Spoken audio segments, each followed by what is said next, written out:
This Week in Games Summer Game Fest season has kicked off with a bang. We are covering the State of Play, Summer Game Fest, and the Xbox Games Showcase. This is the Two Penny Gamescast.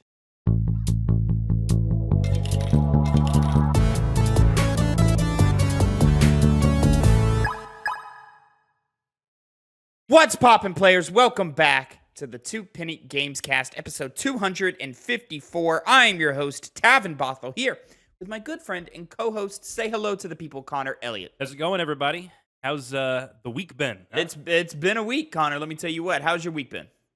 Well, it's been okay. It's been Yeah? great. It's been bad. Okay. A lot of different reasons. You know, we talk about video games here on the podcast all the time. We're going to talk about a lot of video games today. We are.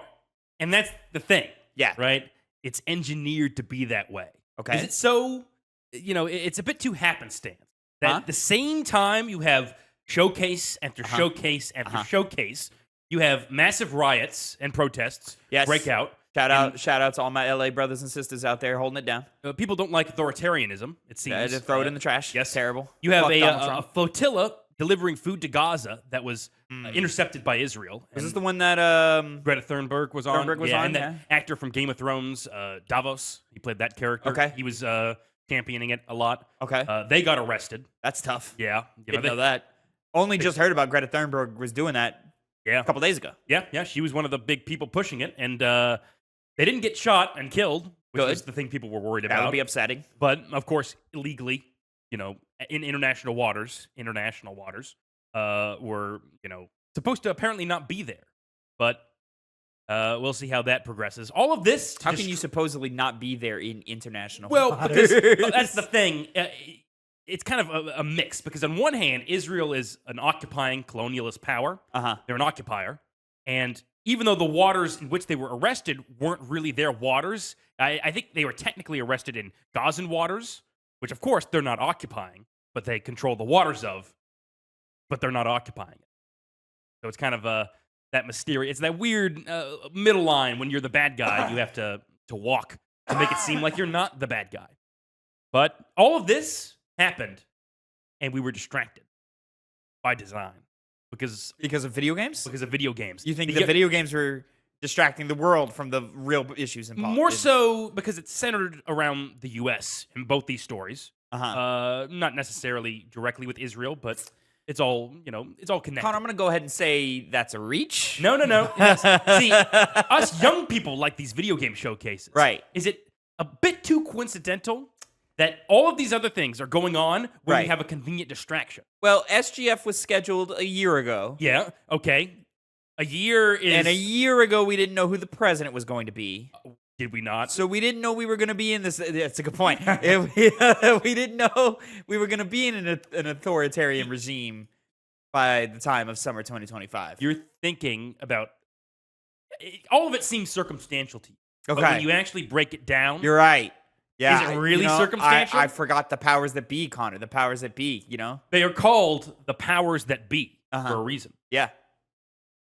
Ladies and gentlemen, this is the Two Penny Gamescast. Each week, me and Connor come to you with the nerdy news you need to know concerning the video game industry. We each come to you with two topics, 2 pennies, if you will, and we give you our 2 cents on them. However, this week is a little different, and this is going to probably be a big, beefy episode, all right? Because... Connor, very often on the show, we cover a lot of industry topics, layoffs, studio closures, new studios, acquisitions, business deals gone awry. Industry going on. But we are here for the passion and for the love of games. And that's what the purpose of this week is the love of games. It's SGF season. Summer Game Fest season is upon us. And we have 3 meaty showcases that we are going to cover, all 3 of them, you know, in a variety of different breakdowns and details and so forth. We're skipping a lot of SGF. Sorry, Jeff Keighley, your show was very long. It was 2 hours long. The others were 1 hour. So we're going to go through the entirety of PlayStation State of Play, and then we're going to pick and choose a couple of key titles from Summer Game Fest Jeff Keighley's show. We're going to talk about Jeff Keighley's show quite a bit, I imagine. Yeah. And then we're going to go through and break down the entirety of the Xbox showcase that happened yesterday from the day we were recording. But when do we record, Connor? That's a great question. We record every Monday, twitch.tv/TwoPennyGames sometime in the afternoon. Make sure you catch us live so you can be part of the conversation and join us in the live recordings of each and every one of our podcasts here at youtube.com/@TwoPennyGames. And if you can't catch the live show, that's okay. You can catch us Tuesday, 8 a.m. Central Time, youtube.com/@TwoPennyGames, and mainstream podcast services of your choice. Make sure to like, subscribe, drop a comment down below so that you can be a part of the audience 2 pennies. Much like this week, Connor, we have an audience 2 penny. Do we really? We do. I didn't think we would. On our TikTok of Metal Gear Solid 4, the TikTok review of Metal Gear Solid 4, we'll do that one more time for the edit. On our Metal Gear Solid 4 TikTok review, Tyler S. says, I totally understand the point of this review, but I think the character arcs of Raiden and Snake were perfected here. Raiden's character has a beautiful ending, and I wouldn't take any other. And Snake's is just genuine peak fiction. We got a Rose fan here. We got a Rose fan. No. Rose is a terrible person. Throw his penny into the fountain. You don't need it. But now that Connor, I like that. It's like throwing it into rice. Throw it away. A wish could come from it, but it's probably not going to. I understand Snakes. The thing about Snakes. I'm not mad at Snake's ending. Yeah, I'm not mad at it. I think we could figure something better out, but I'm not mad at it. I think it's fine. Yeah. Raiden is a terrible ending to that character. That is a total derailment of what we had at the end of 2. Complete and utter sad ending at the end of 4. Like, I'm not happy that he's back with Rose and that he has this mystery child who just popped into his life. That's not a good thing. Not because it's a good thing that he can become a father and raise a family and all that stuff. But Rose is a terrible person who orchestrated so much suffering in his life for no reason. And you can blab away all the time. Oh, we had to protect them from the Patriots. Why did Raiden have to think that what the Patriots thought? Why couldn't Raiden be in on it? It was a mess.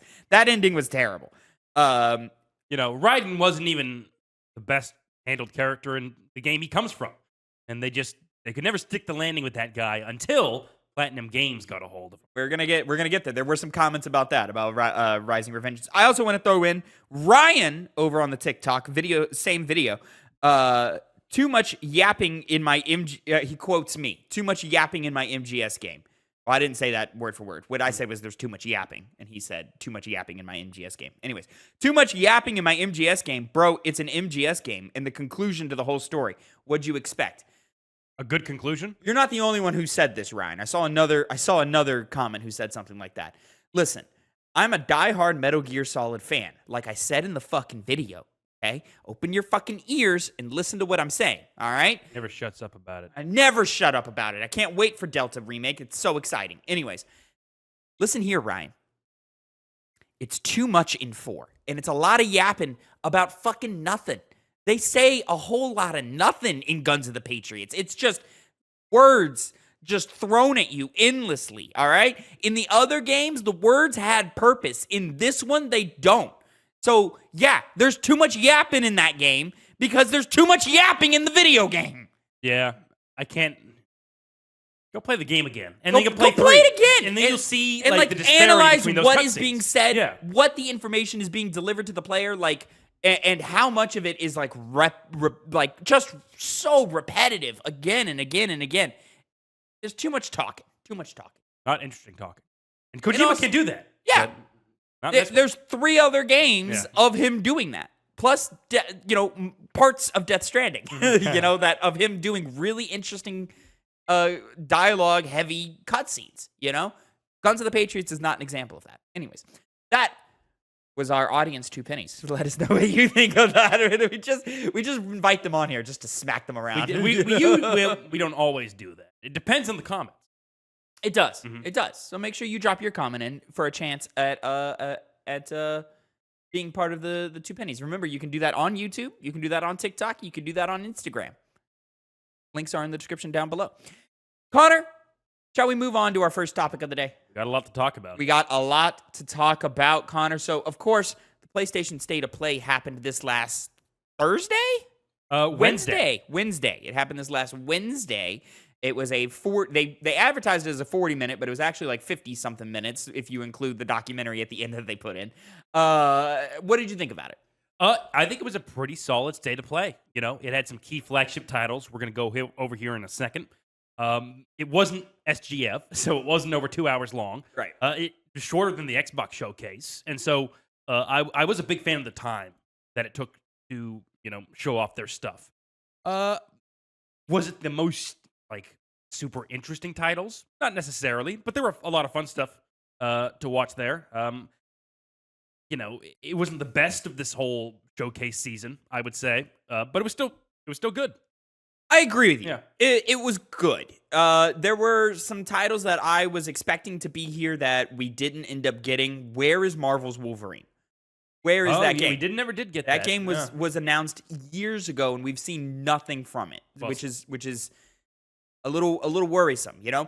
There's all these rumors and conversations about a God of War game back in the Greek era somehow, some way. There's also more rumors that it's a 2D side-scrolling game of some kind. Set in Greece. Nowhere to be seen. Which, admittedly, that is based off rumors. It hasn't really been confirmed. I believe it exists. Whether it's 2D or not, I'm a little more hesitant on. But where is it? And it's said it's becoming this year. Is that still the case? Hey, next year's pretty busy.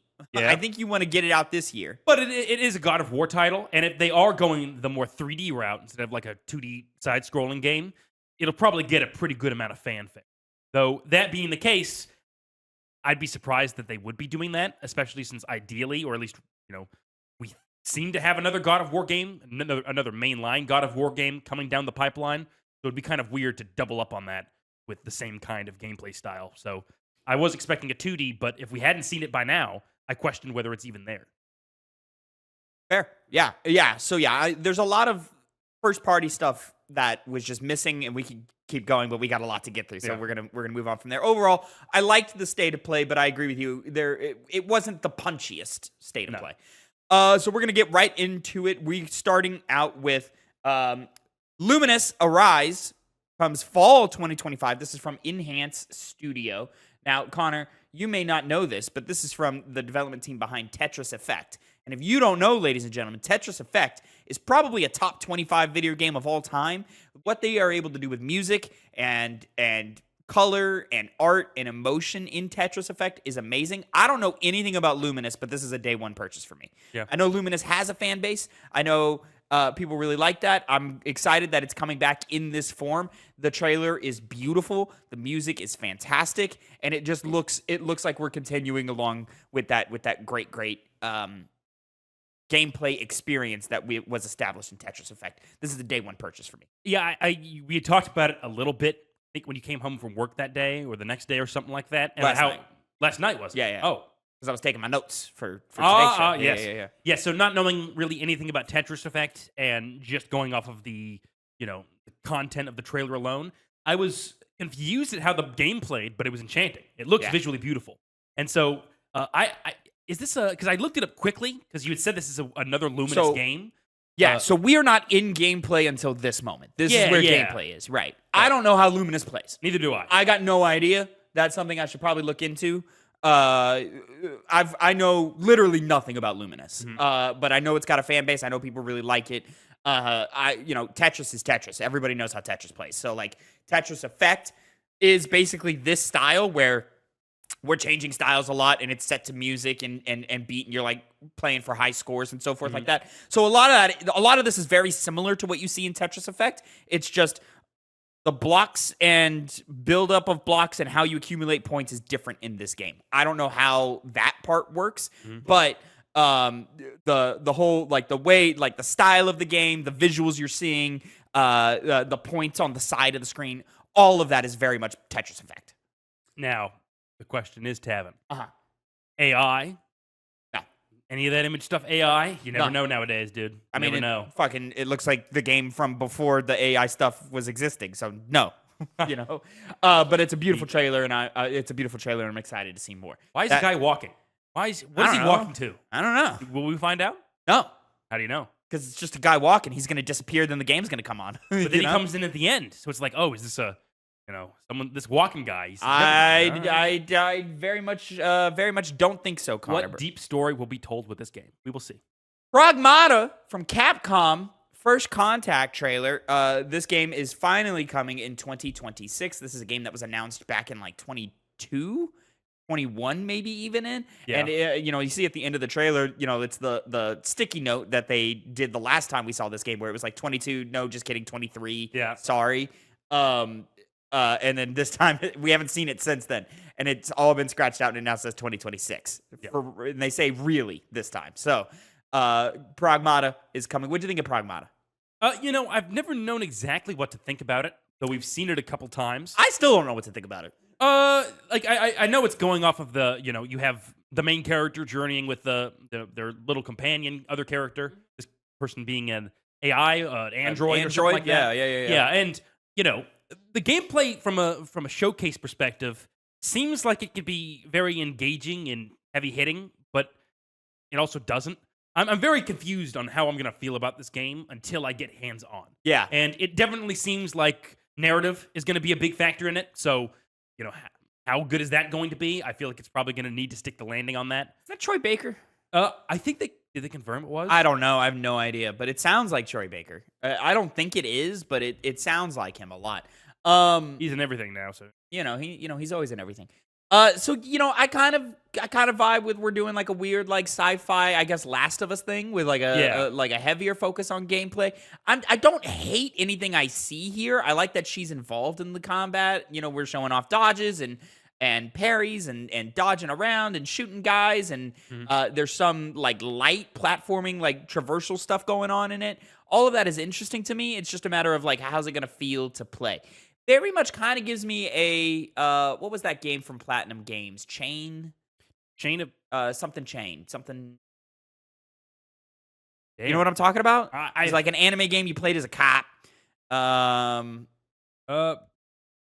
You played as a cop. Chain something. A chain. Astral Chain. Astral Chain. Yes. There it is. Astral Chain kind of reminds me of that a little bit, which is kind of how the little girl functions on your back a little bit. I could kind of see some similarities there. Was there something like that in the game? You had like a person on your back? No, you had like an astral being that like was tied to you, and you would like control it with like one of the sticks, and you would like send it out, and you would manually control it, and it would wrap around enemies to like stun them. So, like you were attached to them through an astral chain. Okay. The chain would wrap around enemies, or you would wrap the chain around enemies to like tie them up so that you could beat them. Hence the name Astral Chain. Yeah. It was an interesting game. For sure. Hugh Williams seems to be the voice actor, so not Troy Baker. But this is AI, and I cannot find a actual listing for his name. Gotcha. But okay, we'll see. Next up, this one caught me by surprise, and I'm very excited that it's here. Romeo is a Dead Man. Romeo is a Dead Man, huh? This is from Grasshopper Manufacturer, coming 2026, maybe. This is Suda51's studio. It is. And if you don't know, ladies and gentlemen, who Suda51 is, he's basically the king of cult classics in video games. Lot of really, really great games under his belt. I'm not gonna say great games. A lot of really, like, the best 7 out of 10 games you'll ever play in your life. You played any? No, I watched a playthrough of the one where you have the gun, and the gun talks. Shadows of the Damned. Shadows of the Damned. I watched a playthrough. That looked like a lot of fun. I was too young at the time to, like, have money to buy it. I played a little bit, and I don't know if I put it on the game club of Killer 7, which a lot of people consider his best game. Yeah. And, like, it's just a high-quality game. What's his other one? Action...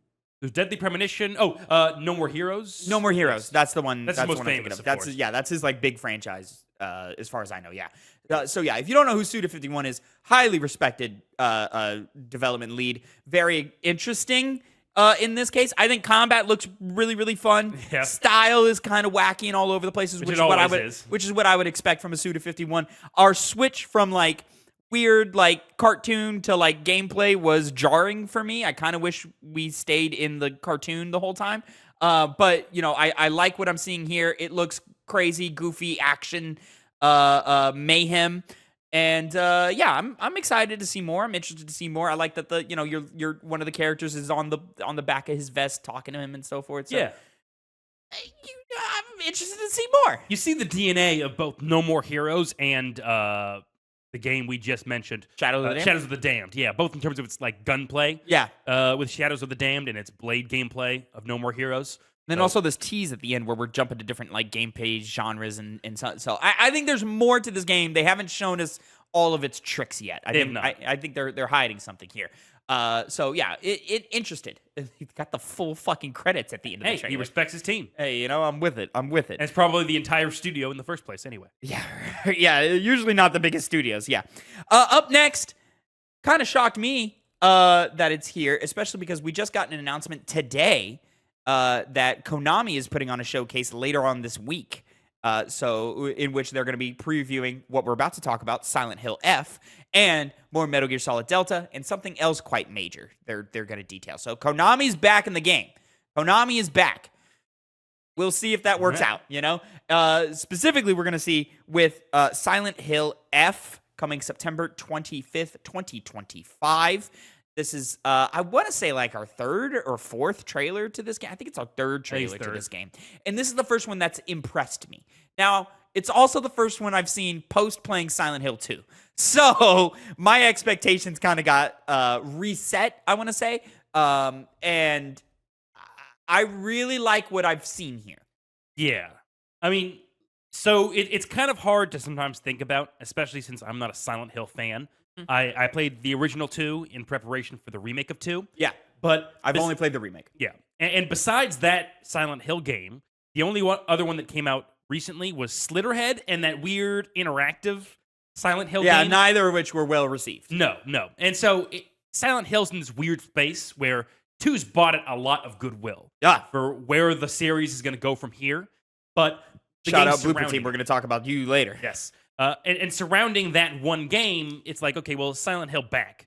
This is the game that'll determine that. Because it has the aesthetic, it has the tone of what Silent Hill needs to be. The enemy designs, all of it's there. It's gameplay, which is the biggest issue with Silent Hill 2's remake.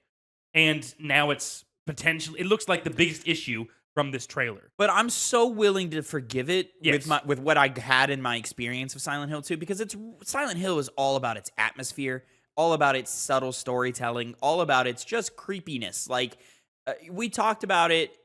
We did a review for that one, right? You talked about it in the review, and then I talked about it on the Top 10 episode.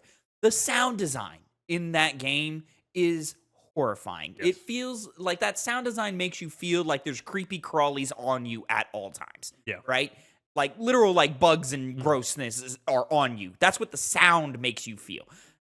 Can they recreate that with Silent Hill F? I'm hopeful, but I don't think we're going to hit the highs of Silent Hill 2 Remake. And if we don't hit those highs, is the gameplay the faults of the gameplay, are those going to be like more detrimental to my overall feelings about the game? It all hinges on gameplay. Yeah. It doesn't need to be the greatest. It doesn't even need to be... No, it just needs to be functional. Yes. Yeah. It just needs to be functional. Yeah. But that atmosphere, that tone, sound design, lighting, just the creepiness of it, all of that needs to work. The weapon progression, where you see, you're a steel pipe, and now you got a naginata, a spear.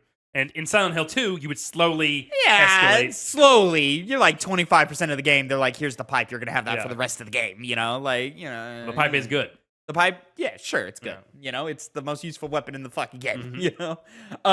So yeah, I'm officially hopeful for Silent Hill F. This might be a sleeper hit for the year. You think sleeper? I think it might be a sleeper hit for the year. But they've got a lot of work to do before we get there. Moving on. Bloodstained, the Scarlet Engagement. I don't have any date or anything on this, so we're gonna wait till the end of the trailer to see that. I didn't do the greatest job of taking notes last night. I was very tired. The Scarlet Engagement, Bloodstained. This is a sequel to Bloodstained: Ritual of the Night, Metroidvania series. Not one I don't know much about Ritual of the Night, other than it exists. I liked the trailer here the first time I watched it. When I rewatched it, I started to see maybe not so much. I think the biggest problem is that its art style is not right for this game. It's too bright and colorful for the dark and gritty world that they're trying to portray. I think presentation is their biggest issue here. And since I hadn't played Rituals of the Night either, I recall it, because this is all from memory, that it looked more stylized than this does, and it had a better visual, aspect to the game than this one does. Because I agree with you, when I was watching it, gameplay looked nice, but it just looked not how I conceptualized Bloodstained to be. I would want to go back and see how that old gameplay works. I think it's like this. Is it like this? I think so. Yeah, that's what I'm curious about. This isn't working. The style is not working for me. Gameplay looks fun. Looks good. I like that what we're doing with different characters and stuff here, and shooting all these different spells and attacks going on. I like myself a good Metroidvania. I wouldn't call myself like a lover of Metroidvanias, but that's mostly just because I haven't had that much experience with them. Prince of Persia: The Lost Crown is the best Metroidvania I've ever personally played. This looks like it could be cool. I don't think I'm personally going to spin the wheel on this one. I'll see how people talk about it when it comes out, but I'm more interested in playing the old one than the new one. I agree. Coming 2026 from Art Play is the developer there. Digimon Storytime Stranger coming October 3rd, 2025. You just move on. Sure. Yeah. Okay. Right, I'm sorry, Digimon fans. Hey, I don't know. This game it didn't look good. It's one of those anime game trailers where they're just pulling random lines of dialogue throughout the game into it to make it see. They don't mean anything without context, and I'm sitting there. I'm like, I don't know what's going on, and I don't enjoy what I'm watching. Hey, it makes sense to Digimon fans. Final Fantasy Tactics: The Ivalice Chronicles announcement trailer. This is coming. September 30th, 2025. The long-rumored Final Fantasy Tactics. I think it's just a remaster? It is. That's what I was confused about, because I didn't play the original, despite me really wanting to. But I know the big thing is the two main characters. Well, at least the main character and the antagonist. And is it always called the Ivalice Chronicles? No, it is not. Yes, that's why I was confused, because I saw them and I was like, is this a prequel? Is this a remaster? I didn't know if are we doing a new Final Fantasy Tactics game or anything like that? But then they kind of went a little bit more in depth in the state of play. I still don't think the messaging was very good in presenting this game to us. Looks good. The art style still looks kind of old. Which I see that art style as being fairly timeless. I think you could put that in today's day and age, and it has no issue being there. We live in a post-Octopath Traveler world. We live in a post-Triangle Strategy world. You should be shooting for that instead of just a prettier version of what came before. Which was already good. This doesn't look timeless to me. This looks cheap. This looks iPhone to me, And I would like it to look a little bit more than an iPhone game, personally. Hey, it looked like this before iPhones were a thing, okay? This is how its style is. Which is great in 1990 whatever. Yeah, it still looks good here. I disagree. I don't think this is enough. But glad that it's coming back. I'm always, down for remasters, remakes of any form. This guy always wants remasters to be like, what's that new game? They got Oblivion remastered.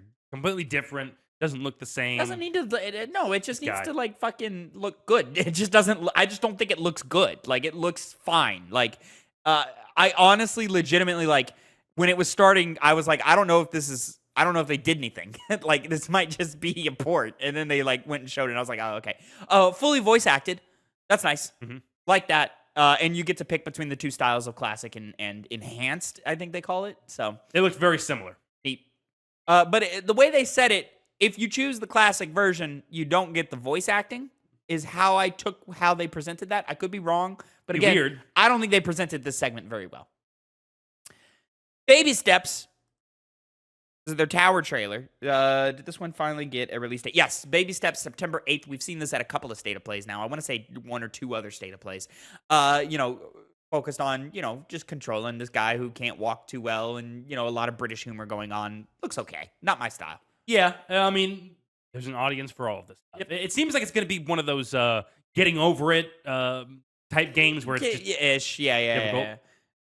Really taking. If they don't have a Death Stranding joke in here, really taking the piss out of Death Stranding. Now you're talking British. Hey man, they better. Hirogami. This was a quick trailer. They were in and out. Bandai Namco Singapore, September 3rd. This game looks cool. I like the whole origami art style going on here. I like what I'm seeing in gameplay and combat. It looks fun. This looks like sort of like a Death's Door level quality of game, which I'm very, very high on Death's Door.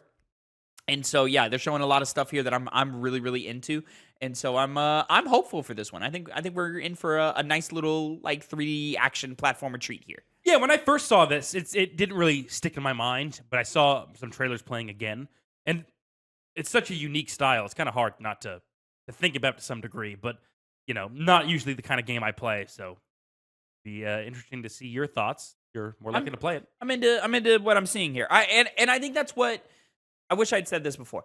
I think what the state of play did is show me, there's still games this year that I want to play. I was on for a while now. I've said it on a couple of podcasts, I think.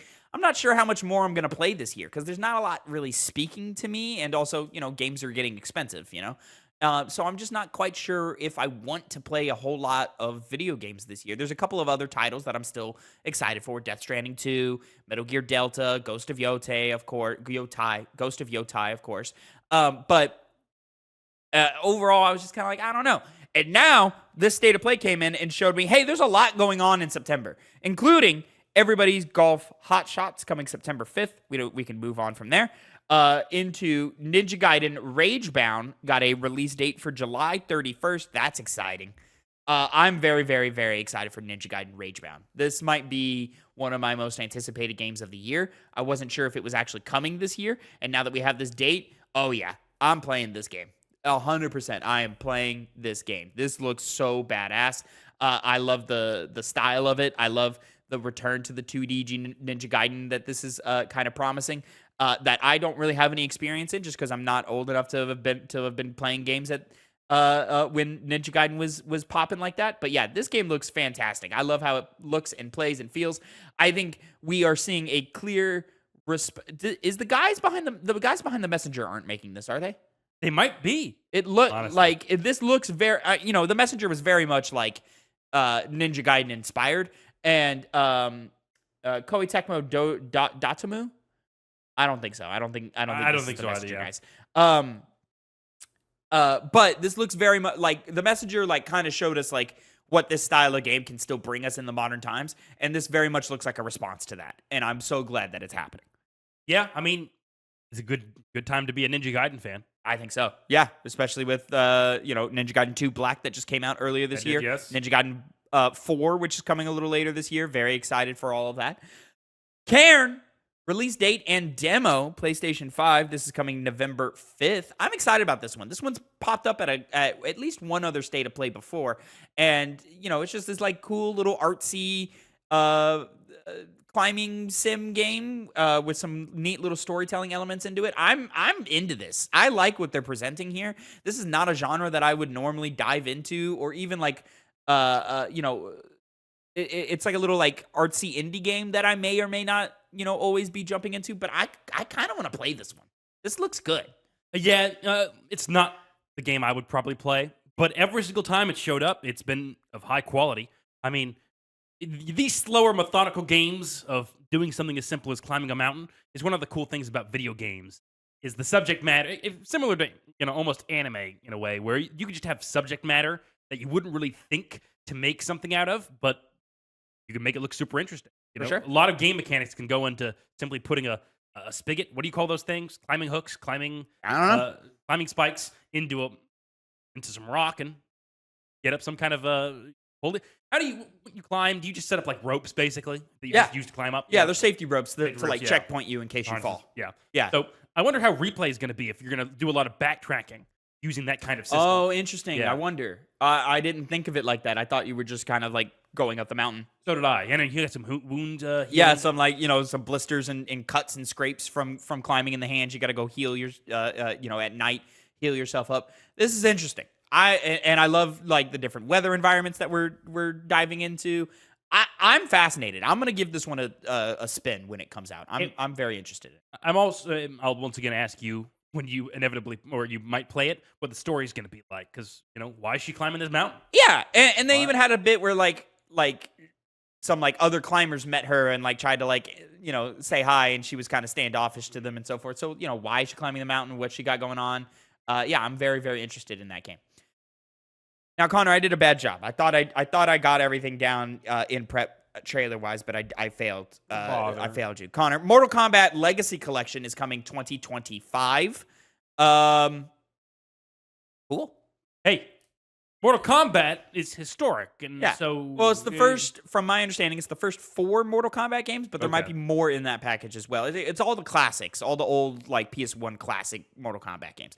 In addition, are all coming to PlayStation 5 and other platforms in 2025. These are the same people who did, I think, like the Street Fighter collection and one other thing that they did that was really, really good. And so that's very, very exciting. And then it was immediately followed up with, Connor, does this tickle your taint? A PlayStation fighting stick. You know, it looks good. It looks nice and sleek. Looks like the buttons would be good to press. My main concern, and I kind of brought it up last night, is this just going to work on a PlayStation? 100%. And if it does, it's basically a piece of metal. You know, because go buy a fight stick that can play on all consoles. Can play on Xbox, Switch, PC. Well, that is the problem, is that the PlayStation 5 and PlayStation hardware in general is so, like, focused on its own ecosystem that, like, more often than not, you can't get a fight stick to work on a PlayStation 5. That is true. In my case, I have a Mayflash, which is a kind of older model. And when I first, because I got it, and then shortly afterwards, the PS5 came out, and I started using that, and I quickly found out I could not use it. Right. And it was very annoying at the time, but did you know that technology is advanced in general? Did you know it's advanced in general? And there's, in my case specifically, again, mine's pretty old and was branded as being universally used on all consoles. There's an easy attachment you can buy cheap that allows you to play it on PS5. Oh, okay. So I'm assuming other fight sticks have that same kind of function. And a lot of fight sticks I'm familiar with that come out nowadays are also compatible on PS5. So if it's not universally compatible, they made a big mistake, because people are going to look at that and say, why would I want to buy this? That's probably also going to be more pricey than maybe some other fight sticks. What would this go for, you think? $150? It can't be any more than that. Even then, it's kind of a bit much if it's $150. I agree, but you know, look who we're dealing with here. I know. You know? Like $100 would be like, okay, you're hitting a reasonable ballpark. All right. Well, we'll see when we get more details later this year. But we found out very quickly by the end of this state of play why they announced this thing. And and so we're gonna see. I could see a future in which it is compatible with, you know, you can plug it into your PC or something like that. But I could also see the future, because I know PlayStation well enough to remember. I remember the PlayStation Vita. I could definitely see them like not doing that, and they definitely should. Delta Snake Eater had a new trailer. You know, just showing off more scenes, more action, more stuff going on. It was a fine trailer. I think, again, I've said it before, I think it's a little boring that we're sticking so close to the original, but I also, like, understand that Konami's not in a well-respected place. This is a very beloved video game. It's my personal favorite video game of all time. I do wish that they did more with it, but what they're doing, I think, is fine, you know? So some of the animations, some of the, like, stiffness of Metal Gear Solid 3 is showing through, and because they've changed the style of the game to make it look a little more up to date and realistic and all that, the stiffness of it stands out even more now. It just gives like a what is the valley? The valley Uncanny Valley. Uncanny Valley. It gives an uncanny valleyness to it that kind of wasn't always there. Shout out Griffin Fever in the chat. The PS Vita was my jam. I love my PS Vita. You got a PS Vita lover here. I love my PS Vita. But the PS Vita had a lot of problems. But it was a great console. Had great games on it. Persona 4 Golden. Always weird. Maybe we never forget. Severed. Shout out Severed. But, Connor, I fucking called it. I told you months ago that this was happening. I told you. They are hiding something in this Metal Gear Delta remake. They're hiding something. I told you months ago that they were hiding something, all right? And then now we have this tease that Metal Gear Online is coming back? Are you kidding me? I mean, you're the 21st century. Would you be making the right decision if you didn't have a multiplayer mode? They did not need to do this. They didn't need to do this, all right? Snake versus monkeys was cool. All right? I appreciated the Snake versus monkeys. They showed us more Snake versus monkeys. You're laughing at me saying Snake versus monkeys. Yeah, it's a funny thing to say. They're showing us more Snake versus monkeys at the end of this trailer. But are you fucking kidding me? They're teasing Metal Gear Online. And then again, Connor, at the end of the trailer, what was there? And more. And more. Mm-hmm. ... What else is in this game? Boss Rush. That'd be cool. I'd like that. That's not in the original Snake Eater. It is in MGS2, but it's not in 3. You know, but a boss rush would be cool. There's some good bosses in the game.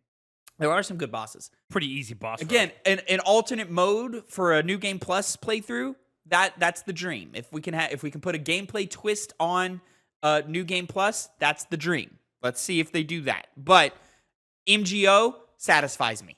I'm like, got it. All right, cool. Now this package is more exciting than it was a week ago. I liked how they implemented stealth. I don't know how it was in the old game, but it melds you into your environment rather than just putting on a definitely wasn't like that I figured not in Snake Eater. I don't think I ever played MGO on Snake Eater. I think my first MGO experience was in 4.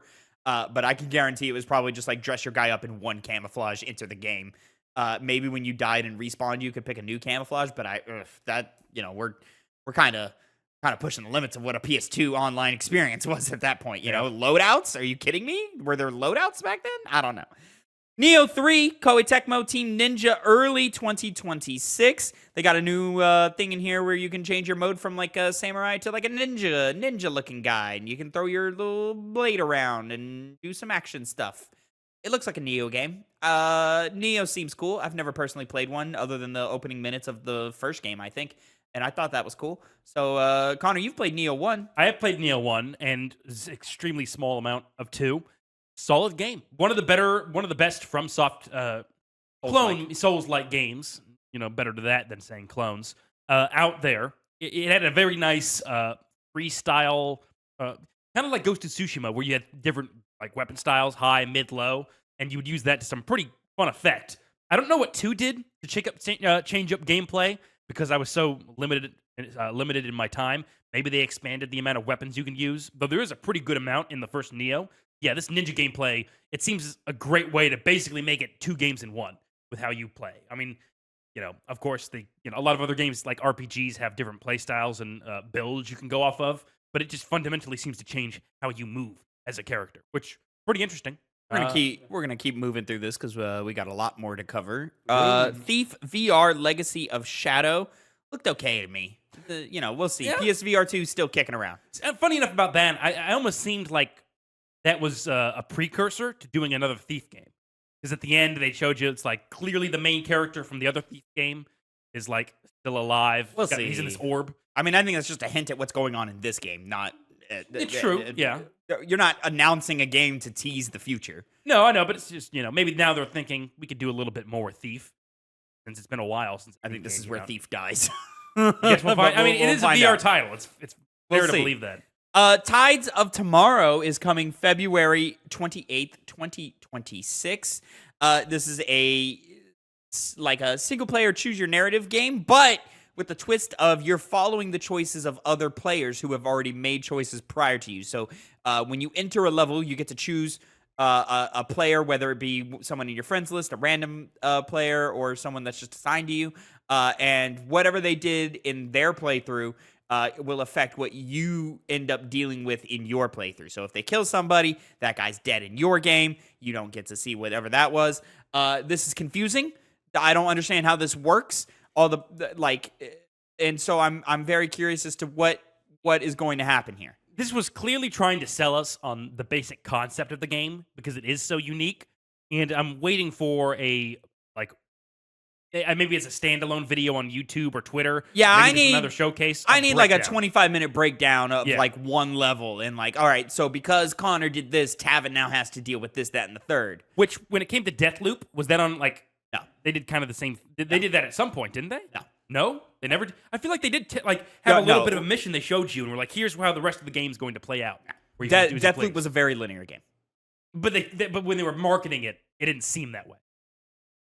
Deathloop was a painfully linear game. The only thing that didn't seem that way is that I forget the name of the character, but the woman in that game, other players could invade your game, play as that woman, and try to hunt you down and kill you. That's really it. Other than that, Deathloop was like, this is our story. We're going to this one story.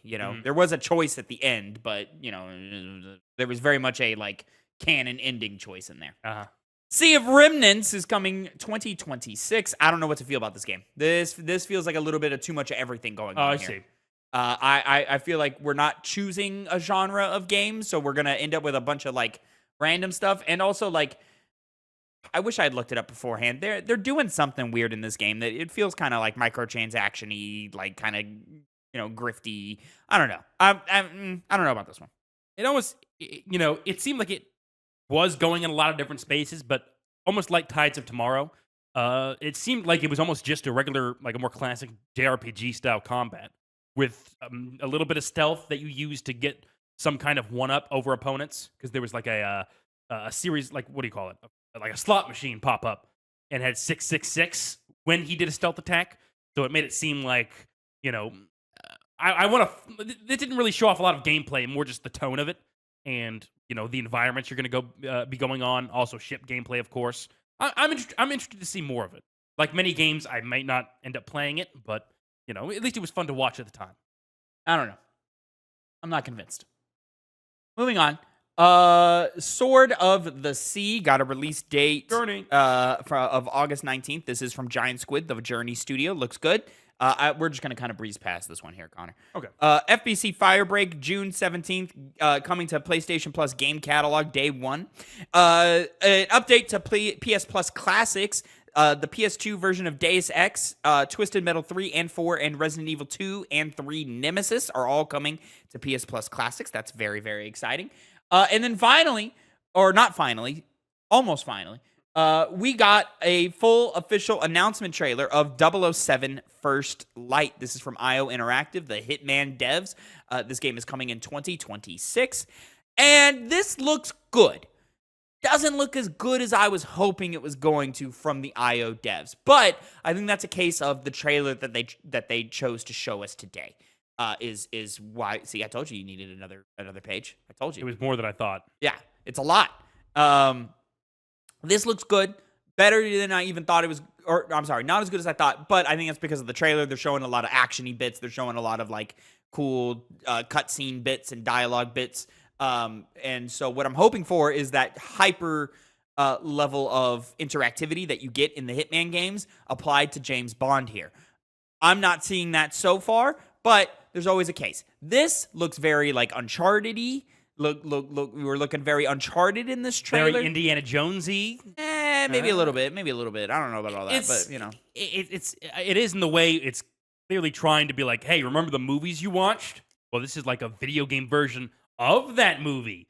And it didn't really seem like Jane, like, because he was picking up a weapon and shooting with it. It didn't seem like he had a loadout of weapons to pull out whenever he wants. And 007, I mean, what does he have besides a pistol and like him every now and then picking up a weapon?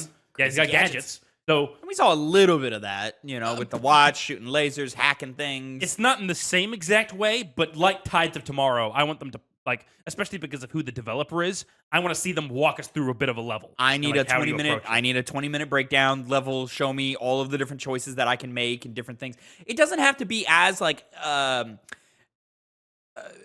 sandboxy or like simulation based as Hitman is, but I do want like some choice. I want us to find a balance between Uncharted and Hitman, and I think Dishonored is probably a good middle ground there because of the gadgets. No, because of game design. And then Ghost of Yotai. Fuck, I can never get it right. I never can either. Ghost of Yotai, I think it is. Coming later this year. Really just a real short trailer, nothing special about it. Just kind of announcing that there's a probably a state of play where they're going to do a gameplay deep dive into showing you everything about Ghost of Yotai. I'm excited that didn't need to be here. Huh. We didn't need Ghost of Yotai here at all. And then finally, the thing that got everybody talking is Marvel Tokon Fighting Souls. Marvel Tokon? Marvel Tokon Fighting Souls. I am actually really excited about this. This is from Arc System Works. Best known for what? Dragon Ball Fighter Z? Guilty Gear Strive. Yeah. They did Blaze Blue as well. They're one of the big guys. Oh, man, they kick ass, man. They're one of the best fighting game devs out in the market right now. Yeah. And it's a Marvel fighting game. While I was 4v4 Marvel fighting game. Yeah, 4v4 Marvel fighting game. A tag team fighting game, never done 4 players at a time, or 4 characters at a time before. This is the first that we know of it doing it. And so it only takes the first guy to figure it out, and it can Arc System Works figure it out? I don't know. But this game looks awesome. The art style, the Japanese stylizations of all the characters, all of the fighting mechanics that we see in this trailer playing out look amazing. The character choices that they're choosing so far, they've only shown us 8 of the characters in this roster. I imagine because it's 4v4, we're going to get, 30 plus characters? Is that a realistic roster, or should I be aiming lower? No, dude, it can go to a pretty, it can go the mile. And when you're talking about Marvel, how many characters what was their last game? Their last game would have been Guilty Gear Strive. How many characters did that launch with? 13, I want to say. Yeah, that's not enough for a 4v4. But again, that's a 1v1. Yeah. With characters who have a long history that aren't in their first game. So you have to have a lot of the DNA of those past games to still make them a character. How much in the Dragon Ball game that they did? That's one. Give me the number for that one. That's probably a better one because that's got a cast of characters that everybody wants to see. So yeah, they've shown us Spider-Man, Star-Lord, Captain America, Iron Man, Doctor Doom, Storm, Miss Marvel. I'm missing one more. Did I say Storm? I said Storm. Ghost Rider. That's a great. If you're going to show me 8 characters to be like, hey, where are we reaching for? Mm-hmm. That's a great 8 characters to reach for. You have your classics. You have, the ones that the MCU made very popular. You have the ones that are super popular in comic books. And you have these ones that are a little more niche, but, still getting their just dues, mm-hmm. mainly because the MCU has been going on for so long that, we need to show Miss Marvel, But, this looks fucking great. I cannot wait to see more. I'm playing this game when it comes out. 21 for Dragon Ball FighterZ. 21 playable characters with 3 additional characters being unlockable through gameplay. Okay. And 20 more down the line from DLC and whatnot. But again, 3v3, that one extra character I think can matter a lot. Yeah, I think if we're shooting for about 25 at launch and then hopefully another 10 or 15 as we keep going, then we're in a really good place for this. But I think at least 25 is probably a good place to hit for 4v4, right? Yeah. That sounds fair. And I will see on the character designs because they look so cool. There's a manga that you might have heard about called My Hero Academia, written by Horikoshi.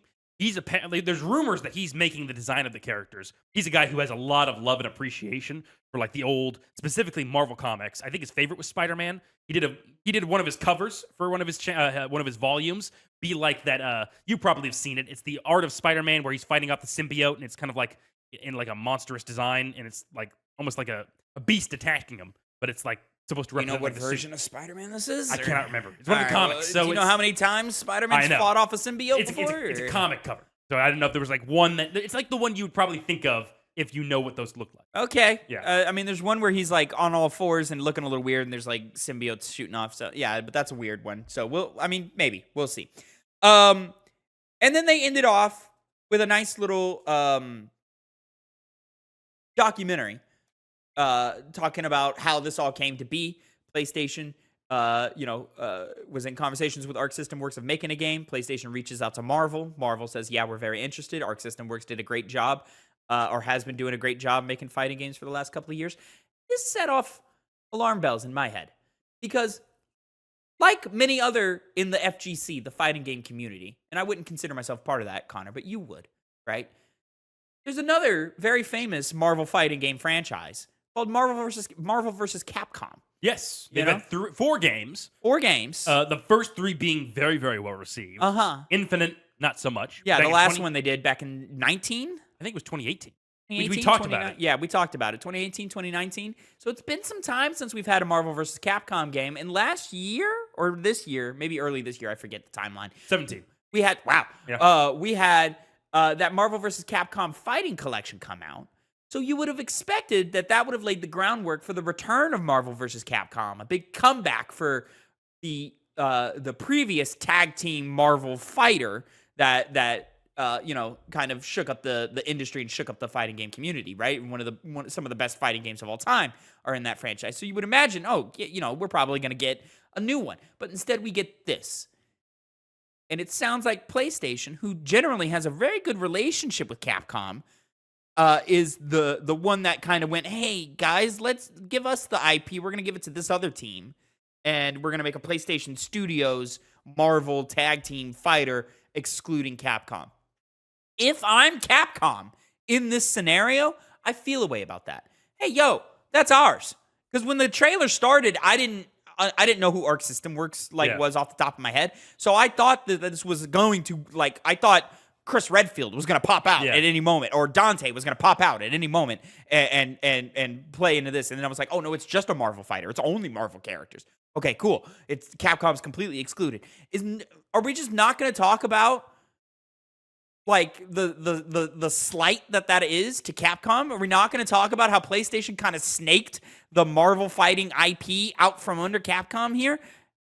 And then I started thinking, when's the last time I saw a Capcom game announced at a PlayStation press conference, showcase, state of play? And it's been a little bit. You know?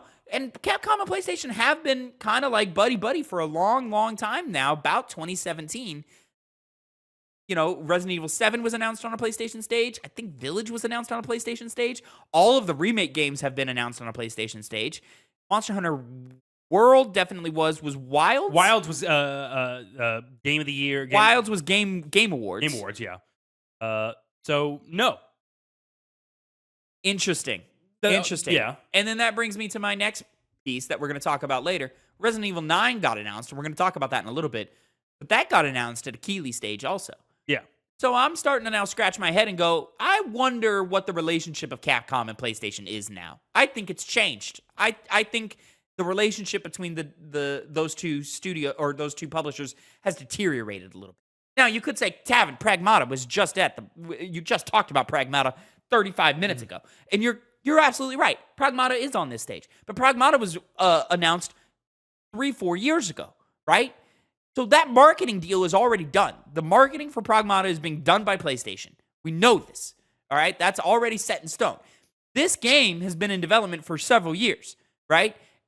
Enough time for them to now turn around on that. And the fact that I can't remember the last PlayStation Capcom announcement says something to me.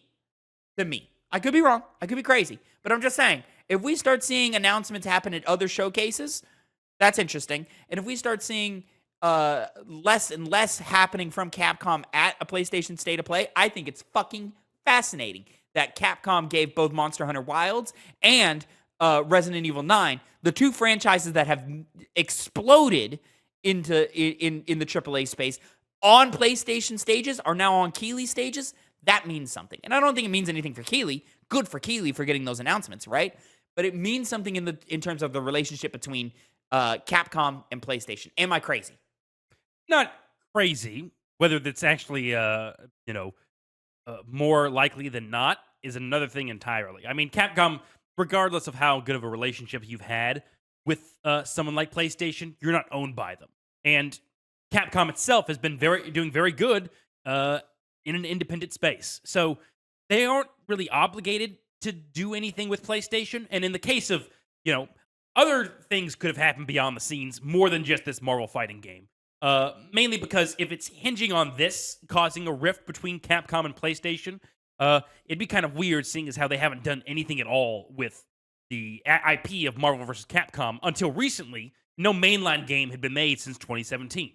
And even before, it wasn't just about Marvel vs. Capcom, but a bunch of Marvel, Capcom fighting games, like Darkstalkers included. But I don't see that as Capcom not doing something with it. I see as Marvel going, we're not interested in doing that with you, at least for a little while. But I do see the collection coming out as, well, maybe we can get this ball rolling again. Only for, no, we're not going to get that ball rolling again. We're going to go to this other publisher who has a deal with a studio who Dragon Ball FighterZ came out the same year as Marvel vs. Capcom Infinite and kind of stole the show. So we're going with your direct competitor, who's also doing tag team fighting. Shout out again, Griffin Fever in the chat saying 3v3 got added for Strive later on down the line. So Arc System Works has history with tag team fighters. This is basically your direct competition when it comes to the fighting game space. And instead of giving this IP to you that historically has meant so much, we're going to give it to this other team. I'm just listen. I could be blowing smoke. I could be doing a bunch of bullshit where there is none. I'm not trying to start drama, and I don't think I can start drama. This is business, But just mark my words right now. If we stop seeing Capcom games announced on PlayStation stages, I'm talking the big boys, Mark my words right now. That means that relationship has deteriorated. Now, Griffin Fever makes a good point. I had forgotten Strive added 3v3. I thought they were still making it, but I haven't played actually in a while. It would make sense they're more upset at Arc Systems Work, as you kind of mentioned, how they're one of the main competitors. I mean, right now it's I'm all of a sudden blanking on the studio behind Tekken. Like, I know it's a PlayStation game. Like Sony. I couldn't tell you. Fuck, dude. I'm like, I should know that. I should know that right off the back of my head. But it seems like, the competitor, the competing against Street Fighter. I mean, against Arc Systems games. Now with this Marvel game coming out, maybe the bad blood is less about Marvel and PlayStation, but more them trying to fight against on the gaming, the fighting game market against Arc System. But what you're saying has validity to it. Yeah, it is. We often say wait and see on this podcast because game development takes so long, and that's inherently tied to game announcements and showcases like this. We'll see if they end up being farther apart. Because when we first talked about this, you mentioned how it was a dead giveaway that they have issues if they were on the Xbox stage, which they weren't. Yeah, if Resident Evil showed up at the Xbox showcase, which it didn't, but if it had, that's a dead giveaway to me. If that's a big, we are completely switching sides. If that was the case, I would have been like, yeah, something's up. Going to your... But I don't think it's the opposite. Like, it's not nothing that they're showing up on Keighley stages now. That's weird to me. But... even going back to Wilds, they also did show up at State of Plays. So Wilds did show up at State of Plays. The gameplay, where I think it got the most traction when it was being shown, like what kind of game this exactly is. It was on that State of Play stage. But announcements are bigger than reruns. Like seeing a game for the first time is bigger than seeing a game for the second, third, fourth time, right? And Monster Hunter was everywhere. Mm-hmm. It showed up on all the stages. Yeah. Maybe not an Xbox because I don't remember. Did it show up at the... I don't know. But all of that to say, where you announce is bigger than where you show your gameplay or where you give a deep dive or where you just give a trailer, know? Right. And so I just think it's interesting that the last two major Capcom games have not been announced on a PlayStation stage when historically they are. The only one that I can think of that wasn't was Monster Hunter Rise, which makes sense. That was a Nintendo Switch exclusive game when it launched. So that's, they had a publishing deal to make a spin-off Monster Hunter game for the Switch. Totally cool. Whatever. But also Devil May Cry 5, which was on an Xbox stage, Okay. That was some years ago. The relationship wasn't like fully developed like it had become. But when we saw Resident Evil 7, 8? Question mark? I think Google that for me. I think Village showed up on a PlayStation stage when it was announced. Resident Evil 2, Resident Evil 3, Resident Evil 4 all show up on PlayStation stages. So to break from that pattern to go to a Keighley stage is fascinating. And then Monster Hunter Worlds, which is the biggest Monster Hunter game up until that point, was announced on a PlayStation stage to then go to Keighley for both of your big two franchises in the 2020s. That says a lot to me. I'm seeing it was, it seems like it was Resident Evil. Yeah, it was at a PS5 event, Village, when it was unveiled. Yep. So why are we seeing a break in the pattern? The deal's been working. Capcom, we've talked about it last week. Yeah. Capcom's games have been selling like crazy. Even old games included. Yeah. Because they offer things at a discount. They had 3 ads in the middle of Summer Game Fest saying, hey, all of our games are on sale. Go buy them. Mm-hmm. I don't know. It's interesting. But let's move on, Connor. We got to get to the rest of this episode, which we got a lot left to cover. Summer Game Fest. Let's talk about it. The weakest showing. Yes. Solely because we the biggest issue, and we talked about this a little bit, is the messaging on what the show exactly is has never been defined. It makes it seem like it's this big event. You need to tune in and focus. This was marketed as the replacement for E3. Yeah, and it wasn't. It wasn't, and it never really has been. No. And so I found it interesting that in the lead up, Keeley was like, "Oh, you got to come watch. You got to come watch. Big things are happening." And then we get here, and some big things happened. Yeah. But not a lot of big things. Not enough to justify a 2-hour runtime. But what did happen is Keeley come out on stage and say, "Hey, look at the top 10 selling games on Steam this year. A bunch of indie games. It's a bunch of new IP next to like some IPs that we know. Civ 7 was another one that like you would expect to be there. Monster Hunter. Oh yeah. Some other. It was a lot of IPs of like things. But you saw Expedition 33. You saw Split Fiction. You saw 2 random indie games that like are huge on Steam right now that I'm forgetting the name of. Schedule 1 was one of them. I never looked at the list again. And so this show to me became, we are about giving exposure to little people or little devs, like little known devs, which is cool. I'm glad that is. But why do we market it as a show where the big stuff is going to happen? And then everybody's mad at this show when the big stuff isn't there, Yeah. And so that which, to be fair, I don't think this show was bad. No. I think it was well produced, well presented. They were clear about, hey, we're gonna have an ad break here. You can tune out, or you can go run to the bathroom and come back. And then we're gonna get back to the showing of the new stuff, which they got through very efficiently. I thought so as well. Yeah, in terms of SGF, I think this is one of the better SGFs. It's just they didn't really show anything. Yeah, or they showed a lot, but just not a lot of heavy hitters. Which is what people, I wouldn't say unfortunately, because again, the messaging isn't the most clear. But when people tune into something like this, once again, with E3 also having been a key thing in the past, you would think there'd be more than just a ton of indie games. So maybe, and there's, like, I see a tactic here where because you don't say we're going to show a bunch of smaller games that a lot of gamers wouldn't otherwise really care to tune in and watch, they tune in to watch it. And even if they might be upset with the showcase as a whole because it doesn't have those heavy-hitting things, they're going to see, games they otherwise probably would have never gotten eyes on. I'm curious if Keeley has made the choice, not announced it, of course, because he still wants people to watch the show. So you're not going to say, hey, this is going to be the smaller show. You're not going to say that, of course. But I wonder if Keeley's made the choice of saying, I want to save all the big stuff for Game Awards, which you'll notice this last Game Awards had a lot of big stuff. And then I'm gonna make SGF my exposure show where we talk about 100 different dev studios, all with 5, 10, 23 person teams, and give a focus to that and give exposure. If that's what Keeley's doing, I applaud you. You're doing the good work in the industry, right? Which is something that we don't give enough credit to Keeley when he does it. We only ever criticize him.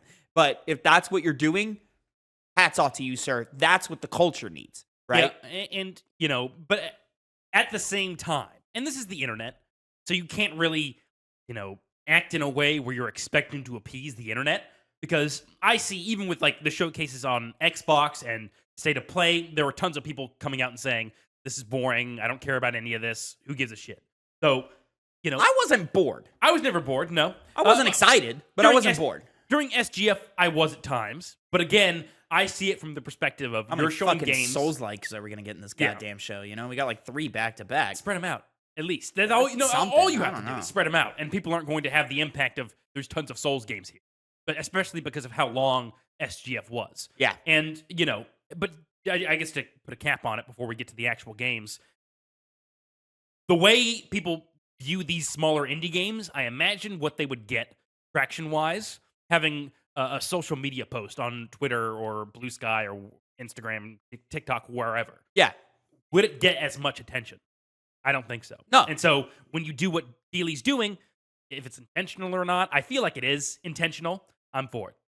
I'm curious as to see what we get at Game Awards. Heavy hitting stuff, I think. Yeah. I would expect so as well.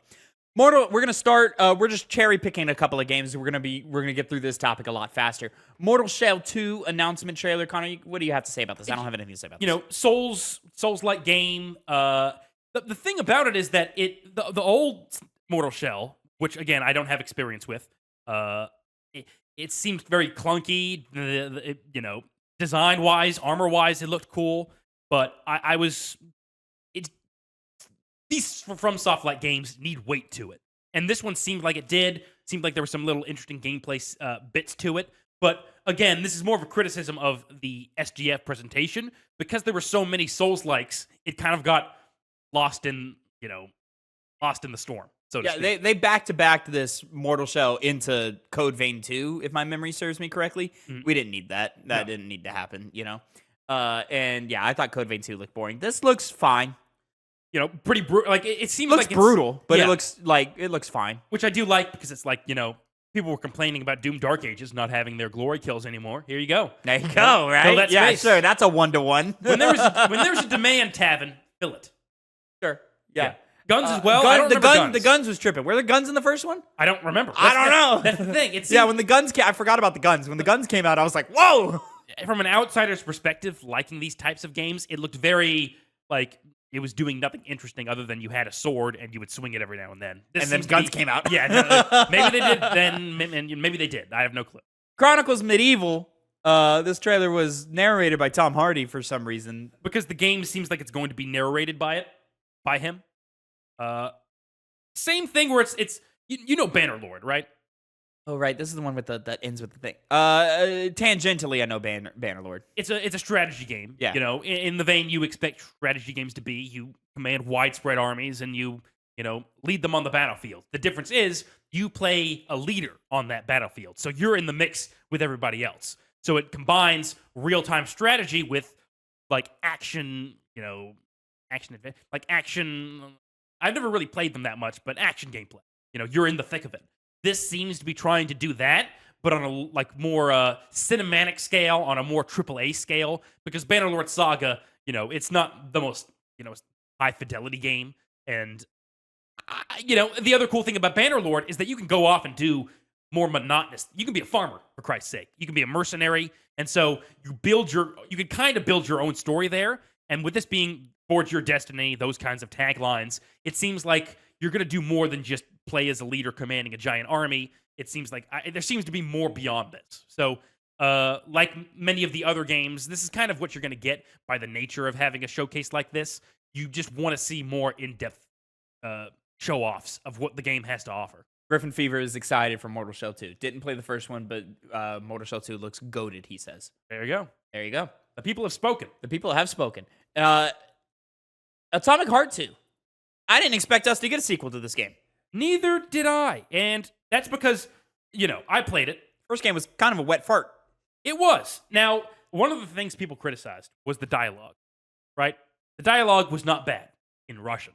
The dialogue became atrocious. I'm not talking just the dialogue, but also the writing. It was different. It was awful in the English. It was really, really bad. It was jarring to see that's how people were playing this game from what I was playing. That being said, there was a lot there to appreciate about the game. This one seems like it's taking it to the max level. Like they used what happened at Atomic Heart and said, maybe just staying on the ground, hitting people with a pipe, playing with cool-looking weapons isn't enough. Maybe we need parkour. Maybe we need vehicles. Maybe we need character, expression. Because it seemed like they wanted people to have more open-ended choices in how they approach the game. And so the first game didn't really have that. It was kind of, here's a level, engage with it what you want. Looking at? Holy shit. Oh, dude, it's got Atomic Heart has style, the first one. And so it's already got that. It needs to build on gameplay segments, and level design. And it seems like it's doing a pretty good job here. This is way crazier than anything that happens in the first game. Like him running on the walls or him in vehicles. It amazed me because as someone who was able to bring down my expectation because I was really hot on this game when I was just seeing previews, this made me go, okay, maybe this is a Kingdom Come Deliverance type deal where they severely improved upon the first game, Maybe it is. This feels like they are biting off way more than they can chew. Because the first one wasn't the best designed, most optimized game. It was glitchy, frame rate issues. Gameplay wasn't that good. Took a while to came out. Took a while. Game feel wasn't great. Now we're talking about all these different modes of play, all these different gameplay elements going on. That's a lot, and you didn't nail what you did the first time. correct me if I'm wrong, my understanding of Kingdom Come Deliverance 2 is the first time they bit off more than they can chew and failed at, and not failed at it, but like struggled to meet their own goals. And then 2, they just did it again, but just way better. That is a good way to look at it. They kind of streamlined some stuff to make it more palatable to the average gamer. But the thing with the first game is that it was a really good game at its core. You know, it had some faults here and there, but it had a better groundwork than Atomic Heart has. And so, are they biting off more than can chew? Maybe, especially because it's not the only game they're doing. Not even the only game they're doing in the Atomic Heart universe, which it also seems like they're trying to expand upon that because they had the Cube, like almost like a Battle Royale type looking game. I have no clue what that's going to be. They were kind of bare bones on that, but maybe they are biting off more than they can. Especially because Munfish doesn't seem like a big studio. Is it a studio or is it an engine? It's a studio. Because they're also, okay. They're studio. Felt that boxing. This was the one that like made me sit up and go, "Oh, cool! That now we're talking. This looks super creative. We're taking Muppets. We're making them box each other. It gives me like Punch Out vibes in terms of gameplay. And yeah, hilarious trailer. Looks like a hilarious tone and story going on here. I really, really like the style that they've gone for here, and just this one's perked my ears up. I hope this one hits because it looks funny as hell. And I'm not one who thinks like comedy games are like the greatest genre in the world or anything, but for this one to grab my attention makes me go, okay, here we go. And also a Muppet inspired game showing up at a Jeff Keighley stage. All right, I see what they're doing here. That was smart. It doesn't look like a video game, which is what's so amazing about it, because you see where it's going to work as one, mainly at the end. Yeah. A lot of this seems like... A lot of this is like cutscene stuff that we're watching, and then, when we get into like the actual battles where they show off like the one camera behind your guy, then it starts looking like a video game. Yes. This one too, it's like, what kind of training are you going to do? It's probably that's where a lot of the comedy is going to come from. Yeah, I assume. Yeah, and I mean, like even like there was a shot there where like he's training by like plunging a toilet. That's probably just like a shake your mouse thing. Yeah, like a click left trigger, click right trigger, click left trigger, click right trigger. On and on like that. So yeah, I imagine very basic gameplay mechanics, almost just a lot of mini games almost. And then we're just gonna match that with really really funny dialogue, writing, and just visuals. Was this done in Unreal Engine? Yes. Okay, because music by Flying Lotus, which is crazy. By the way, felt that? Get it? Felt it. But they're made of felt. Yeah. It's clever. It's clever. Yep. Another game that's on Unreal Engine and going back to Monkfish, Munfish. Bro, this one's Munfish Powerhouse, so I don't know if that's a different thing. Oh, maybe it's another. I don't know. Team Clout, this one is labeled by. This was the most impressive game shown at SGF for me. Yeah. Ill, which has been shown up before. It didn't look this good. This looks good. Gameplay, tone, atmosphere. Is another survival horror type game. We're going first person this time. And I love everything about this trailer that they showed off. This gameplay trailer that they showed off at SGF. This looks awesome. The badass thing about this is there's a YouTuber named Verihin. About 5 years ago, they did a tech demo or an animation test for something called Ill, and it's this. And over time, that developed from I'm just doing a little bit of videos here and there because he's a YouTube animator, and it formed into a video game. And you saw a lot of things that happened in some of these test footages that you can go and watch on YouTube. I can send them to you later. Are captured in this game.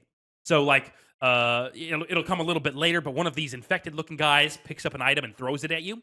That exact same thing happened in the game, and I saw a little blurb about this. They're trying to make it to where the enemies you're fighting are. This is a different thing. This is not what they showed at SGF. I'm just realizing that, but it's fine. Whatever. Damn. Keep going. But in that, like, it seems like they're going to be they're kind of act like usual zombies, but they're going to be using the environment to fight. They are, of course, going to have body horror type things, which is going to come into the form of the bosses. Going back to those little videos they would use to show. It seems like they were establishing the baseline for those bosses just in these little fun animated videos on YouTube.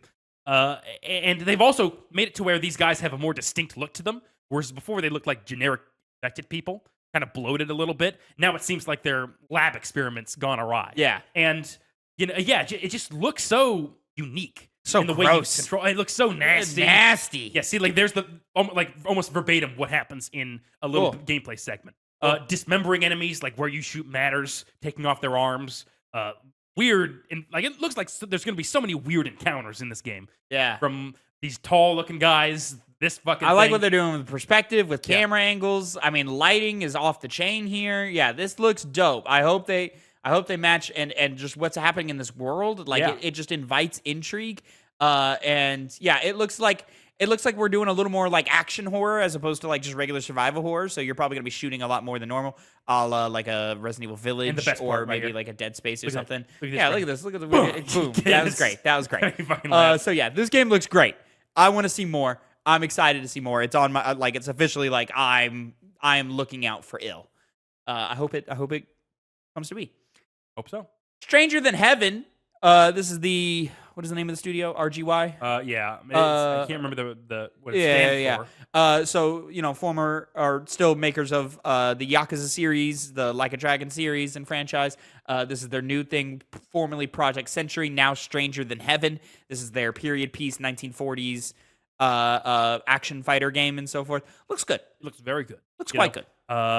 You're murdering people instead of just beating them up. It didn't really show it in this trailer, but I you're remember like the last one. You're a detective or something, right? Or we don't know. Right. You're clearly half Japanese, half European on some level because you got blue eyes. So it seems like a mystery from how they ended the trailer. Him trying to find out who exactly he is. RGG, not RGY. RGG. Yeah. But this looks full of style. They're on a they're on a run right now. It looks more visually impressive than anything else they've done. Maybe the Lost Judgment games that look about this level, but probably it definitely looks better than any of the Like a Dragon games. And so yeah, looks good. Looks good. The jazz music, I loved how it was being used here. Very period piece. Yeah, I like how meaty the combat feels. Yeah. like you feel heavier than like the Yakuza games present. Like it's just chunkier. We're very Jesus Christ. Dodging bullets. We're very chunky. And then we're making some choices in gameplay and so forth. So we're gonna see. We're gonna see. But they've got me sold. They've got me. We'll see. And then finally they ended the show with Resident Evil Requiem. This is Resident Evil 9 coming February 27th, 2026, if my memory serves me correctly. The trailer looks great. How they presented it was awful. Teasing us with hey, all of our Capcom games are on sale, and then coming back and having the creative lead be like, hey, we're making something, you got to give us more time. I thought that's all we were going to get, and then to end it with this, that was a very, very bad way to present this trailer, but the trailer's dope. I love the idea. We're obviously going a little bit more open-ish, open world light, I think, where the whole premise is you play as this new character, Grace Strongheart? I think her name is Stronghold, Strong something. I can't remember. Everyone thought it was Rose. What's her name? We thought Rose. Yeah, I thought Rose at first, and then I had to remember. It's a different name and so forth, different last name, all that. Which I guess like that could be a reveal is that this is Rose Winters, but that would be really lame. And she also kind of looks like Ashley Graham. She also kind of looks like Sherry. I forget Sherry's last name. I'd be more interested if it was a new character, just full-on new character that I think takes us back to like classic Resident Evil, where we're not following the legacy of characters so much as we're just getting these crazy stories within the world of Resident Evil. And we are exploring a destroyed Raccoon City post nuke. We're going back to the RCPD where it's all destroyed. We're seeing classic city locations and so forth. That's a genius idea. That's a genius idea. And so, surprised they never did that before. Now that I think right? about it. Like, why didn't we do this before? They would always go back to it, but in the form of like, what else was going on? Yeah, this was happening at the same time. This happened before. This happened, and stuff like that. So, still a lot of questions that I have about this. Is this more actiony? Is this more survival horror-y? What game perspective are we using here? Is this third person, first person? What is it? So yeah, I'm waiting to see gameplay reveal. I'm waiting to see what the structure of this game is going to be. So yeah, we're in for an interesting one here. The change in style with the title treatment tells me we are doing something different, and it also tells me we're moving away from numbers. They did put the 9 in the queue of Requiem, but they just flashed it up, and it doesn't they didn't highlight it in any way like they did with 7 and with 8. So that tells me that we are going to move away from numbers. I don't know if they're going to market the next one as Resident Evil 10. I think we're just going to do subtitles from here on out, which they did that a lot. But again, they did that a lot back when they were doing spin-off kind of games that were just the same level of quality. Same level of... No. What? Code Veronica? There was the one with Code Veronica was supposed to be 3. Oh, was it? Yes, Code Veronica was 3. And then they were like, hey, because Code Veronica is a PS2 game, and the series started on PS1, let's shit out of Resident Evil 3 Nemesis and have a PS1 trilogy, and then Code Veronica is going to start, and then they went to 4 with GameCube and so on and so forth. There was the other one, though. It was where there's 2 characters. They're kind of like trapped together. I think they may have been handcuffed together. Talking Revelations? No, it's not Revelations. It's one of the other ones that looked like other Resident Evil games I've seen. I don't know what you're talking about. I'm trying to remember what the fucking name is. More often than not, a Resident Evil spinoff is garbage. There's not a Resident Evil spinoff title that people go, oh yeah, that's a great one. Code Veronica I see as a mainline title. Yeah. Well, not though. But it is. Operation Raccoon City. Hell yeah. Hell yeah, brother. So, anyways, Resident Evil Requiem, I'm interested in. I want to see more. I love Resident Evil. The premise has me excited. Show me more. Yeah. Because remember the last time they went away from the Resident Evil formula that they seem to be kind of going back to with the remakes? They shifted to 5. 4, but then really the more action-y adventure. But Resident Evil 4 remake is still very much in the style of the other remakes, because it's got a little more action, and it doesn't mean it's it's still slow and the gameplay is similar. I'm just saying, man. It's not like the shift that we went from Resident Evil, Code Veronica, and 3 into 4, where it was a completely different game. And then Xbox Showcase. This was my favorite showcase of them. I thought it was really good. My biggest disappointment is that we did not see enough first-party stuff here. I was expecting Perfect Dark to kind of be here, but it didn't surprise me that it wasn't here. I was hoping for more Gears E-Day. There was a lot of other things that Xbox has been working and cooking on that I was expecting to be here that wasn't. Fable. Where's Fable at? That's very strange to me that Fable isn't here. There was just a bunch of other titles that I'm like, where the fuck are they? But no mention of Halo literally at all, which shocked me. I thought we'd at least get some kind of something for Master Chief Collection coming to the PlayStation and so on and so forth. It's a dead franchise, All right with this guy. Literally, they teased it at the end. But I want to see what Halo Studios has for us now. But I thought the games they showed were good, though. They were. The outside this was the best. I think this is the best crop of games. I would think so too, especially because of the little direct they did at the end with some of their Obsidian games. It did what the other showcases didn't, which is show us what more a great of year to showcase Obsidian. Yeah, really. Yeah. Avowed came out, was liked. Yeah, didn't set the world on fire, but was liked. We're gonna get into it. Grounded 2 coming in a month or two, next month. Which is impressive. Summer game. Yeah. And then finishing out the year with Outer Worlds 2, which looks fantastic. Let's jump into that. Outer Worlds 2. They started the showcase off. They had the big 20-minute demo at the end. It was going to be 30, but then they cut off 10 to show off Grounded 2. So let's talk about Outer Worlds 2. This game looks awesome. It does. This game looks fantastic. Way to level up. Way to upgrade. Way to learn lessons from each one of your games up until this point. Obsidian is doing fantastic work. I think they continue to be Xbox's best studio right now. Yeah, when the original Outer Wilds came out, when it was announced, I was like, okay, this looks fun. This is kind of, taking that humorous, it's a little Fallout-y game. Yeah. It's what I would expect from the people who made what I would say is the best Fallout game, Fallout New Vegas. And then I played the game, and it was fun. It was quality. It was a good RPG game, but it didn't do a lot to really suck you in. The comedy, the wasn't that effective. Combat wasn't great. It was fun though, right? This one, from presentation trailers to presentation, have comparatively got me super interested. I'm laughing when I was seeing this game on the stage because to me, the level up in gameplay that we're doing. double jumps, sprints, slides, wall running, like all that shit, or not wall running, clambering. All that shit looks fucking awesome. Yep. The gunplay looks way better than it did before.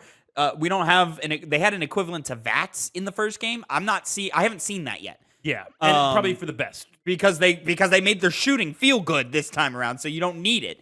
Melee as well seems more weighty. It seems and I guess we're kind of blending in what they talked about with the showcase. Yes, we're not gonna do the deep double dive. back. Yeah, we're doing it all here. And from there, the perk systems, they seem like they actually have meaning other than just being a little bit of number upgrades. Yep. I don't remember them being in the original game. Not curses, but what do they call them? Flaws. Yes. Flaws were there. They were, but they were, not. To my understanding, they weren't as expansive. This one, they look like they're going, hey, we're leaning into that because people really liked that. So, flaws, if you don't know, as you play throughout the game, you will gain the choice to get, based on your play style, the game will grant you bonuses, but those bonuses also come with flaws. Yeah. So, for example, like there's one that they showed off that was called Bad Knees, That's the one which I forget what the bonus was for that. You move faster when you're in crouching for stealth. Gotcha. But when you stand up, your knees pop. Yeah, So yeah, that's very, very fucking funny. There's one Kleptomaniac was my favorite. Yeah, where like something about stealing, like your stealing is better. You can't, when you do steal, like it's easier for you to do so. I think it was yeah, I think it was something like that. Right. But because you're a kleptomaniac, sometimes when you're just looking at an item, when you pass over it, sale items too, they specified. Not just any item, like ones that would be classified as stealing in the context. You'll just automatically steal it without you pressing the button to do so. And so like it's funny stuff like that. There's one that like if you look up into the sun, you'll get like a power boost, but your vision's all blurred and it's hard to see. And stuff like that. I will say once again, because it just made me laugh, the kleptomaniac, while they were still explaining it without commenting on it, you just see like the character model turn around and see this big corporate guard just rushing. Yeah, they're mad at you and stuff. Those little bits of humor make me think, okay, they have an idea with how they want to do comedy in this game. Well, that didn't play as comedy to me. That was just game mechanics. But it was just like the not mentioning it, seeing it just like slowly turn around to see this big guy running at you. Well, yeah, but they were, because it's a guard who's now going to go beat you up. Yeah, but it never like explicitly says like, oh, when you're stealing things. It could just say like, oh, you might steal something and get in trouble with the guards. It just kind of they were talking about the effect. Yeah, but it's like a visual comedy of not like what many other games do, where it's like you stole something, we're gonna shoot you. It's just one guy. One security guy running at you while the shopkeeper's just like looking at you like you did something wrong, but not also saying anything. It's visual comedy. It's funny. I don't know how that's visual comedy. That's just the mechanics working. Yeah, and it showed it visually, which is funny. Okay, yeah, sure. The using Ben Schwartz as sort of the comic relief in the deep dive breakdown. Ben Schwartz did a great job. He was a hilarious voice of Sonic in the movies.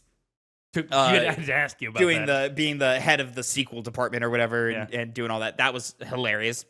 Outer Worlds 2 looks fantastic. I hadn't really been paying attention to Outer Worlds 2. I just kind of assumed when it's ready, it's going to be great, and it looks ready, and it looks great. And the little bits that they showed off of the companions looked good. I was interested, specifically the one where the girl who was involved in like bioengineering experiments, and so like her arm is from like an animal or something, and she's like the sole survivor of the experiments or something, and so she's like trying to uncover more about what happened to her.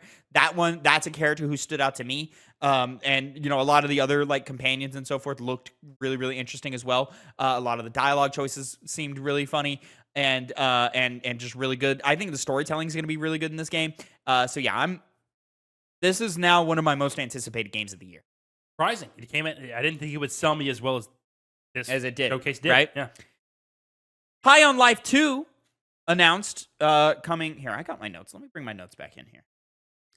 High on Life 2 coming this winter from Squanch Games. Okay. Sure. Okay. The trailer was fine. It's like a fake gameplay trailer. Like this is not the gameplay. This is a cinematic pose to look like gameplay. It is, but that being from what I saw from the first game, it plays like a very generic. Like the whole big thing was the guns talk. Yeah, they have humor. Still doing that. But that seemed to be really the only thing of substance when I watched that old game, because I've seen some gameplay. There's funny gags. There's funny gags, but like the gameplay didn't really do much. I see them as them saying, like, okay, we're going to have a skateboard. We're going to have a little bit of wall jumping. We're going to see more dynamic gameplay. We'll see. I'm giving more benefit to games now that don't have the best first game and quickly come out, or at least come out with a second game. And I just expect, okay, you'll do it right this next time. But hey, we'll see. We'll see. Resonance, A Plague's Tale Legacy. This is a spin-off Plague's Tale game coming 2026. Not much other than a story trailer going on here, and you're not even getting much story. It's just this character running around, getting in fights and getting in trouble and all that. But the Plague's Tale games have been quality so far. They've been on the rise. The second game was received much better than the first, and so I hope that this one's also good. So with that, it seemed to have to do with Greek mythology. I don't know. We haven't played the Plague Tale games, so I don't know how historical it is or if it's its own little separate universe. But you saw the string, and then it leads to a minotaur. That's Ariadne string from the Greek. Is that a minotaur? I thought that was like a demon. Well, I assume it's the minotaur because it was a bullhead, and the string is how you get to like the center of the labyrinth in Greek mythology. Okay. So it seemed to be like, okay. Oh, it is a bullhead. I just thought, I thought it was like a demon statue or something like that. So with no knowledge of the old game, the and we are doing like Colosseum something going on here. Yeah. So not much to go into, but I'm interested. Resonance, A Plague Tale Legacy. Legacy. And then they unveiled the Xbox partnership with ROG Ally, the ROG Xbox Ally and the ROG Xbox Ally X, launching this holiday 2025. This is kind of what we were talking about last year, where Xbox is no longer interested in creating their own last week. No longer interested in creating their own handheld. They're interested in partnering with people who know what they're doing. And just kind of putting the Xbox branding on it, putting the Xbox Store, Xbox app on it. This is actually, I think this is really smart. Oh, I think it was too. Genius of Xbox, because it takes some of the pressure off of them to deliver and to manufacture, but it allows them to still get the benefits of having their own handheld. This is going to be seen as the Xbox handheld device, even though it isn't. And the story we talked about was they were moving people away. It seemed like they weren't doing the handheld really anymore. Yeah. And when I saw this, I was like, oh, okay, so that's where that story kind of came from. Well, we talked about it last week. They're not interested in doing it themselves. They're interested in partnering with someone to make it more accessible. I thought it was just, we're just going to put our app on things, but this is more of like hey, no, we want the branding and the marketing power of it. Yeah.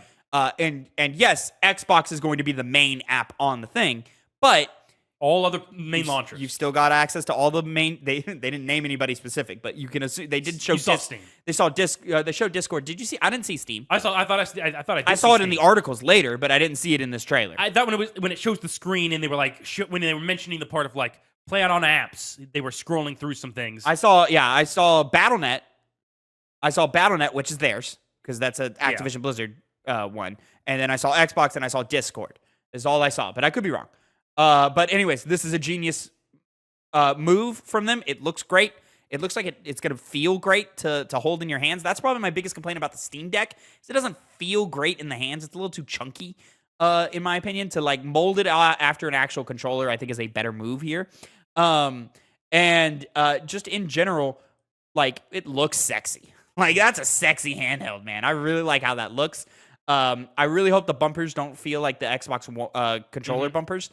Because I've said I really hate those bumpers, and the triggers I'm not a big fan of either. I really hope they don't feel like that. But to use the buttons of the Xbox, to have an Xbox button on the screen, and then of course we got to talk about Hollow Knight Silksong being premiered in this trailer, or being the premiere game in this trailer, and then saying nothing. When Hollow Knight Silksong comes out, it is coming out on this system this year.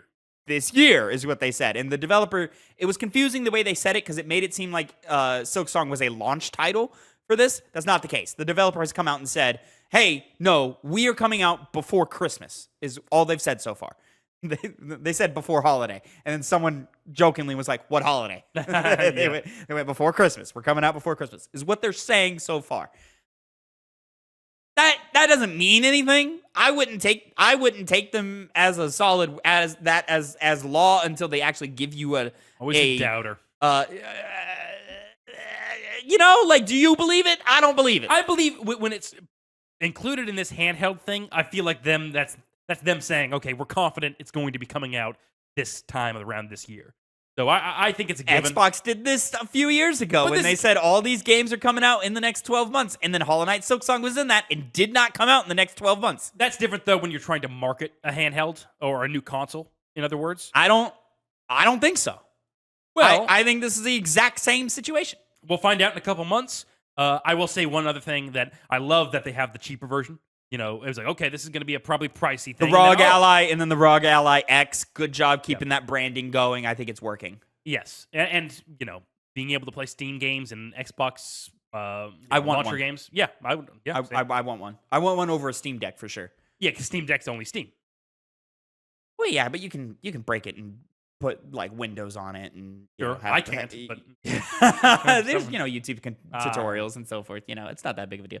But yeah, it looks good. I like the white one. White one is sexy. The colors are fantastic. Yeah, it just looks great. It looks great. I'm very, very excited. The technology seems like it's up there. You know, you're not getting PC standards. You're probably not even getting Xbox Series X standards on this thing. But you're probably getting something better than a Steam Deck on here. You're probably getting something better than maybe better than a Switch 2. I think better than a PlayStation Portal. You got to get the Portal out of your head like that. Why? Because the Portal's not a machine. It's just a streaming device. So better than it? I mean, yes, in the sense that you're playing games natively, but no. To answer what you just said, no, this is not better than the Portal because the Portal's running off of a PlayStation 5. Portal Shell. Yes, PlayStation. That's what you are. Because you got your little portal. You got to defend it, huh? But you got to defend your little no, portal. but you just sound stupid. You sound like you don't know what you're talking about. Tavin, at the end of the day, when you're talking about the handheld space, it's going to be far superior to a game that can play a number of different launchers than just streaming PlayStation and only PlayStation. Right. But I'm talking about how good the games are going to play and run. And as long as you have good internet, the Portal plays flawlessly. The Steam Deck doesn't. The Steam Deck hitches and the resolution's not that great and for big titles. Yeah. It's a more limited version of what you would get on a PC or on a PlayStation or anything like that, right? The Portal, I'm literally just playing a PlayStation. Like it's literally the PS5. It's just dependent upon the internet, you know? And if the internet sucks, then yeah. Or if you don't have access to the internet, then yeah, it sucks. You know, it's a paperweight. Yeah. But future tab. This and Switch. That's all I need now. I would hope that this plays better than Switch 2, but I don't understand all the text speak to get into it. Anyways, neither do I. The Blood of Dawnwalker. This game is coming 2026. This is from former Witcher 3 devs. Rebel Wolves, I wrote down. This looks okay. This looks good. I would like to see more. I'd like to see some breakdowns of what I'm looking at here. It seems like we're still carrying the DNA of The Witcher 3, but it also looks like we've just got a lot less funding than CD Projekt Red, which is not the make or break situation here. What they're promising looks interesting. It's a world I do want to be in and explore, and it's a concept of like, hey, you're this dude who they tried to turn into a vampire. It didn't work. You can walk out in the sunlight and do stuff, but you're a vampire, so you've got vampire abilities. Yeah. That's cool. I'm into that. And so, yeah, I like this trailer. I like the premise of the game. I just need to see more to see what they got. It does, there's a little bit of like some frame rate issues. Yeah. It doesn't look the prettiest, So we'll see. Again, like you said, it's not an indicator of the quality of the game in and of itself, but it's not exactly one that also instills in you full confidence. Exactly. Yeah. Super Meat Boy 3D. This was one of my favorite games that was shown throughout the entire week. This is a 3D game of Super Meat Boy. I like the fake out with the Mario pipe that happened right before, and then he drops in Super Meat Boy. This is coming early 2026. It's worth noting this is not made directly by Team Meat, which made the original Super Meat Boy game. This is another game dev working in collaboration with Team Meat. I've missed their name. And this is not like a traditional 3D Mario in the sense of like 64, Sunshine, Galaxy, Odyssey. This is more like the 3D Land / 3D World games where it's a fixed camera and the camera moves with you. an isometric camera, I should say, not a fixed one. It's an isometric camera, and you're moving through these different platforming challenges in 3D space. The main thing that's like worth differentiating the two things here, Connor, is like the Mario 64 style is more about like exploring a level. And yeah, there's platforming challenges in it, but it's more about like exploring and finding all the nooks and crannies of the level. This is more about platforming challenges. Like this game is going to be more difficult than what you would experience in the other style of game, and it looks difficult. Like what we're seeing in the game, some of those challenges I'm looking at and I'm going, oh yeah, I know I'm going to fail there. I know I'm going to fail there. I know I'm going to fail there. And the beauty about Super Meat Boy is that it replays all your attempts as you keep going. So you end up with like 30 Meat Boys on the screen at one time and so forth. So looks great. I'm excited for it. Great art style. Yeah. Ninja Gaiden 4. This is a release date trailer. October 21st, 2025. Still looks good. I'm less excited by this than what I saw earlier this year at the developer_direct. I am as well. You know, it seemed almost like it had a not lower budgets. Like it seemed lower budget than the first showcase. I think it's just a not as good trailer. I think so as well. You know, it didn't seem like it was showing off the parrying as much as the first one did. Yeah. And the parrying looked really badass. Well, they were really showing off this drill weapon, whatever this drill weapon is. Drill spear? Yeah. It almost seems like you're going to stagger people with it, but, you know, what do I know? What do I know? You know? They also didn't show a lot of Hayabusa in this comparative to the new character. Oh, that's right, because it's a dual timeline game. Timeline, yeah. Oh, I forgot about that. Yeah. Oh. Well, it's dual character, because it seems like they're both in the same, stay out of my way. This is my mission or something like that. But one of them's in the future, one of them's in the past.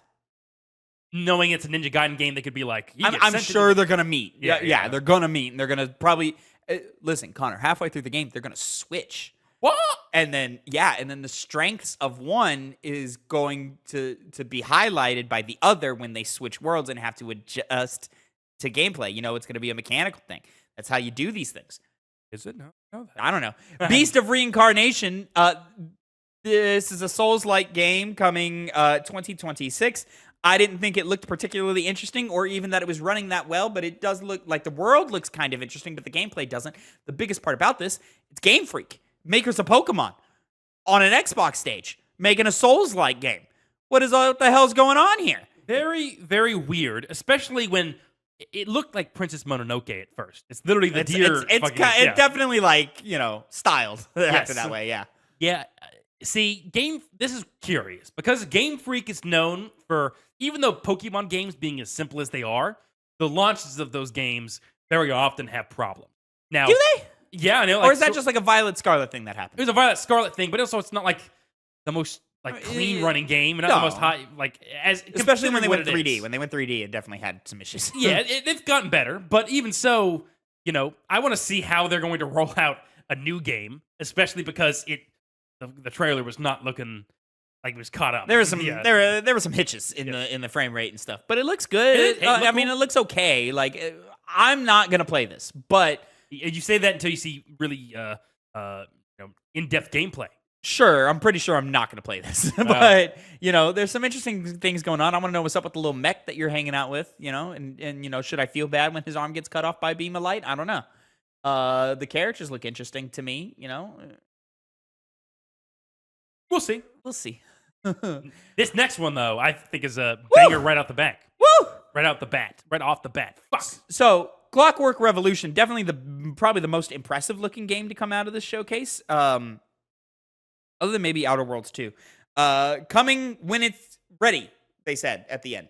Even though it had a almost 9-minute trailer, deep diving into literally all of the systems of the game, which... I kind of went through a journey of like, oh man, this looks good, to this trailer's going a long time, to holy fuck, this game looks awesome. Yeah. So super fucking cool. It was an interesting little roller coaster that I went on it, but yeah, world, awesome. Way to make steampunk look interesting and to have a new twist on steampunk, which I feel like we haven't had in a long time. Way to like elicit BioShock, but still have your own sort of character, have your own, you know, style to it. Way to really like dive deep into really deep RPG mechanics in a quick, snappy trailer. Like, I understand 100% what this game is, how I'm going to play it, all of the facets of the game. There the character creator, the RPG mechanics, the time mechanics, the time traveling mechanics that they just throw in there at the end. And I'm like, what is this game? The gunplay looks super satisfying. Yeah. Every aspect of this game was sold from this trailer. Yeah. We had seen this before, right? We had. It didn't look like this. No, it looked okay. Now this looks fucking awesome. And so yeah, this game looks great. Can't wait to play it. Why do we not even have a window? That's what worries me. Is like, oh well, the game looks finished from what you're showing us a lot, and the game looks finished from what you're showing us, but you're not even giving us a year. This looks like it's ready in 3 months. It could be. It could be. I don't think it is. I think it's clearly a 2026 game. And I don't think it seems like it's probably going to be released earlier on. We have a lot of time, and seeing as how they can really like tell us more about this game any other time during the year, whether it's at another showcase, whether it's released on YouTube, and so I think this did enough just to sell you on it on the trailer alone, the gameplay trailer alone. So whenever you release it, I'll play it. That's all I know.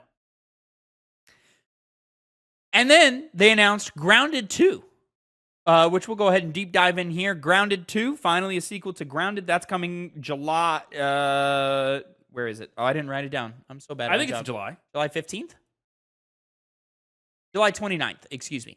July 29th, Grounded 2. This is the sequel to, of course, the first Grounded, which came out in 2019? Yeah, I want to say that. Something like that, 2018? Seems actually maybe it came recently. out. I think it came out the same year as Outer Worlds 1, which is kind of funny that 2 is also coming out. Because it was one of those things of like, fuck, how many games does Obsidian have under their belt? Because they were making Avowed, Outer Worlds, Grounded, and then they also put out Pentiment a little bit later. Yep. And then they put out and then they announced Outer Worlds 2, and then they've now announced this game. Dude, they are churning these motherfuckers out. This is an early access game. Grounded 2 is. The first game was July 2020, and then it was fully released on 2022. Okay. So, they mentioned, like, obviously, Grounded, it's Honey, I Shrunk the Kids. You're off in the backyard fighting off insects, survival game. Yeah. You didn't watch the little showcase they did at the end. I did, but I was tired and I was falling asleep. Okay. So it seems super fucking cool. First of all, the inclusion of mounts, only 2 to begin with, spiders and ants. Seems like a fun way to facilitate building world travel, because they mentioned how the opening area in this game is as big as the whole map in the first game. Yeah. So we're going to a park now instead of a backyard. While also trying to involve some environmental storytelling. It seems like you go into places beyond the park, trying to uncover the secrets of the town. They're seeming like they're kind of building a little bit of a bit of lore. I like a little bit of lore. And I mean, let's just say this: again, we just look like we've leveled up here. Like the first game had a lot of jank to it, but was a really cool idea and really fun. This game looks polished, and it dived into the fact that you're going to have different classes. I'm guessing from how they were talking about it, the first game didn't. I don't remember classes ever coming, but maybe that happened in an update later on. I don't know. And it seems like you have choice over how to control them. Like one of them was like the assassin DPS character. Another one they're including is the ranged bow weapon user, archer. That's what they're called. Your mage class, which it seemed weird how they were doing mage stuff. Like, I don't know what the hell I was looking at when he was throwing from his little staff or whatnot. But it seems like it's able to draw in more people than just the usual like MMO players, MMO group, or what do you call them? Survival groups, because these kinds of games, they take some dedication. You build your outpost, you play usually with the same group of friends, which requires you to constantly be in communication with one another in the game and outside the game to actually play the game. I know that's usually the big issue with these ones, but it seems like it's able to do more than just be a survival game, but also be a fun little action, maybe RPG game with some kind of story to tell. I'll probably end up playing this. The first game had my attention as like a fun little neat thing. This one goes further beyond and makes me want to play it. Chronos, the new Dawn. This is from Blooper Team that we hinted at earlier. This is their own this is their own original IP that they're coming out. This is them straight off the back of Silent Hill 2 remake. This game looks fucking awesome. Very Dead Space inspired. It's like Dead Space, but with the setting of Cthulhu. And I just think it looks amazing. Set to come out fall 2025. And wow, if this game hits, what a journey Blooper's been on with the Medium, which was okay from how it was received. I didn't play it. Wasn't Layers of Fear their first game? I believe so. Yeah. Layers of Fear, which was also okay. I've seen a lot of people criticize it as a horror game because it's unintentionally funny in a lot of areas. That's what I heard. You got to get off the internet. Is it? Because no one talks about that game positively. Like as a horror game or as a... No. There's people who are like, it's all right, it's a good time, but it's one of those like, it's one of them like Amnesia types where there's not like a lot of gameplay. It's just you kind of experiencing the world type thing. You've got a circle. I'll say that you've got a circle. As I was saying before, it's pretty broader than you might think. I don't think it is. I think it's smaller than you realize. I guess that's what the internet does, doesn't it? Chronos, the New Dawn. Looks great. Can't wait to play it. You said that about Callisto Protocol, so take Tavin's word with a grain of salt. He was amping that game up, and none of us thought Callisto Protocol was going to be what it is. All right, no one thought that. I mean, I never said it, so I never was on record as being wrong. You were. So that game sucked. That goes. Philion. What was this again? This one is from Don't Nod 2026 in collaboration with the European Space Agency, which is fucking crazy. That was cool. Don't Nod makers, former makers of Life is Strange. This game looks cool. I forget what they last made that was like received okay. But it looks cool, and I'm interested in it. What's the studio called again? We're gonna Don't Nod. Don't Nod. We're gonna keep on moving here though. There are no ghosts at the Grand. This is an official gameplay trailer. This is set to come out in 2026. This game is weird.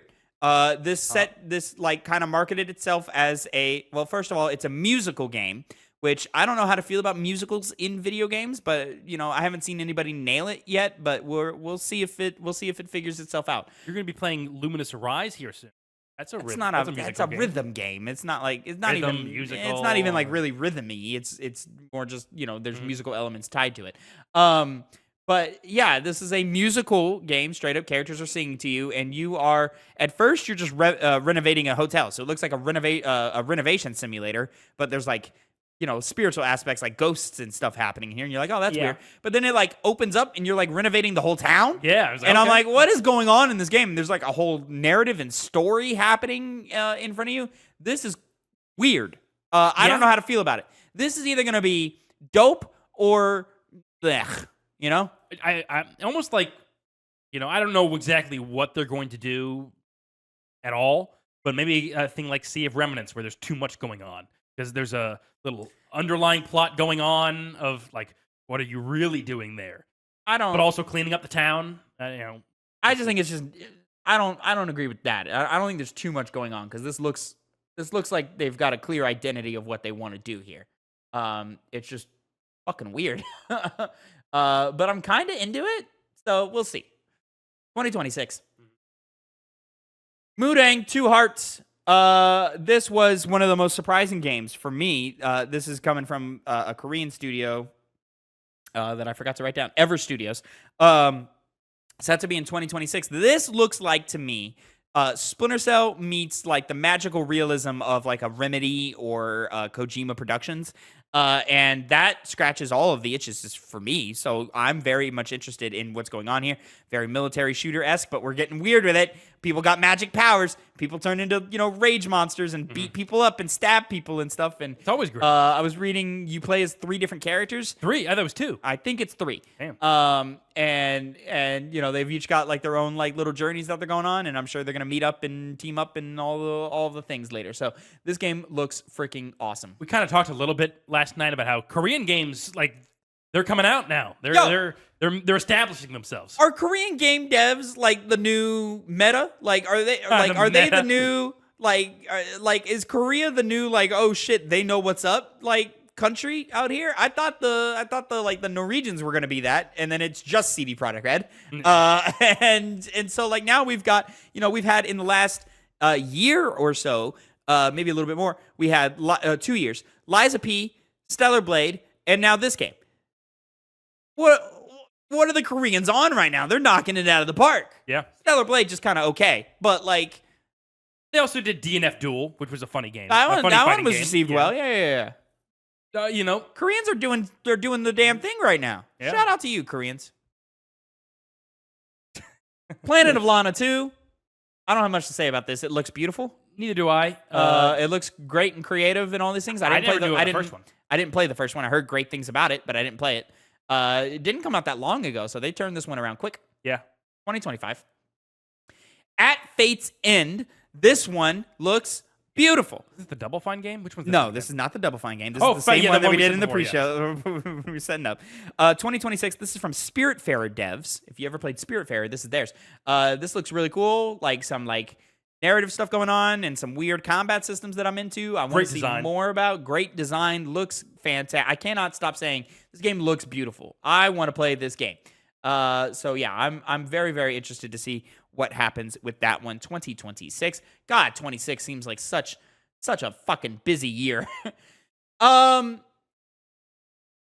much to say about this next one other than I'm excited for it. When you say it was beautiful, I was like, what are they going to show? And then I got to that. So it's I was pretty. Like, oh, it's pretty. Yeah, sure. Persona 4 Revival. Announced here at the Xbox Game Showcase. They announced Persona 3 Reload at this game showcase, so this did not surprise me that it was here. But they didn't show off a lot. A couple of locations in the game, not too many of them. They look fantastic in the new engine. They look beautiful in the new engine. They got the player character running around. He looks good. So yeah, from what they've shown, it looks good. I think Revival is a weird name for this Persona 4 That was my next question. I mean, Persona 4 Golden, that's nice. It's the color scheme. Yeah, I mean, it is a revival. You know? Technically, yeah, right? But P3 Reload was named Reload because it was all about the guns, and you're reloading the gun. We're doing that again. So why not rerun? Why not rewind? Why not? Oh, rewind would have been better. Rewind, because it's all television based in Persona 4. You know, Revival. You have TV revivals of shows happen, but I feel like Revival means it was dead in the first place. Well, no, but yes, but I think certainly good looking Phil in the chat says rerun would have been better. Yeah, rerun or rewind or something like that would have been better. Why rerun? Revival indicates to me that they're doing something other than just remaking the game. Revival sounds like we're adding content. It could be. Easily. It could be, and this is me, putting on my hypothesis hat, my theory crafting hat. But Revival, I mean, what happens in a TV revival? We're bringing you new episodes of the show that was gone. We're reviving it. We're bringing it back. We're doing more, right? So that now I have to ask, what are you doing? Mm-hmm. Is the golden stuff going to be in here? Because the Fez and was the other version of P3? The Fez version of P3 wasn't in Reload. Fuck. But the golden stuff, golden is the definitive version of P4. Yeah. And so you got to do that, right? I would be very disappointed if they didn't. Well, granted, the extra dungeon that they added in golden is the worst dungeon in the game. It's not great. And that story arc is not fantastic. Its character is it associated with? Marie. Yeah. And she's okay. Yeah. I don't feel like her arc was fully developed. It felt kind of tacked on. Mm-hmm. And so are you adding that? Are you improving that? Are you adding on something else here that's happening? I got a lot of questions, all based off of the name choice, because there were other choices that would have said exactly what this is. Revival implies something more to me. I would believe it. I mean, it seems a bit. I'm not even going to say that because Reload didn't have any new content. Nothing new. I think it had new cutscenes. No, I think there were some. I don't think so. Pretty sure it's just the base game. I'm not the one. I didn't play the original, so pretty sure it was just the base game in Reload. I don't think there was anything new in Reload. Mm.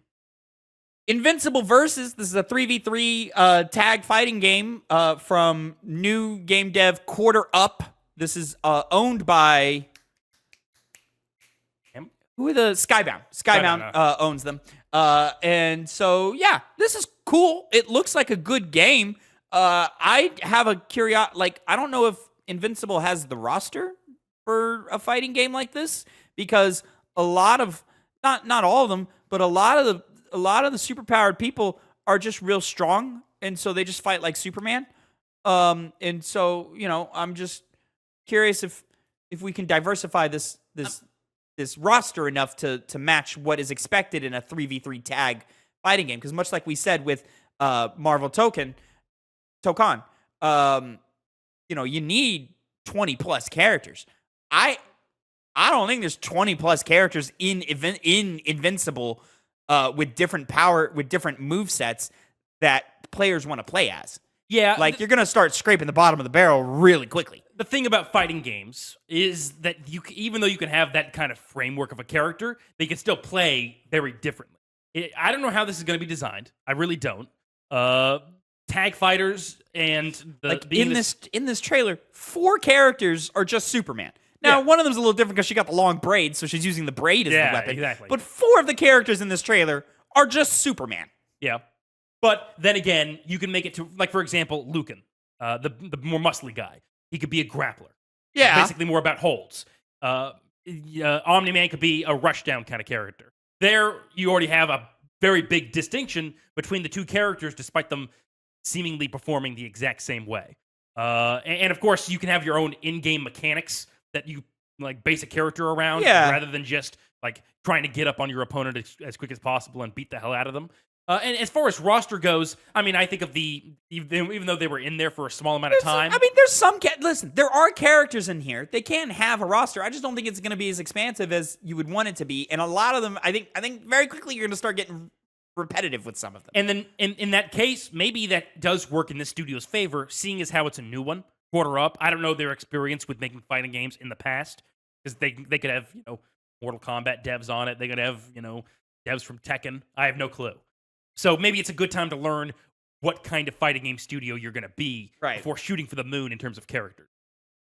I mean, but you're a 3v3 tag fighting game, so you need characters. You need that's the base thing about it. So, and I mean, like there certainly there's characters, right? The Duplicate, Adam, what's her name? No, not Adam. Eve. Robot could be interesting. Rexplode could be interesting. Monster Girl. Monster Girl would be dope. The own Guardians of the Globe if you want to bring them back.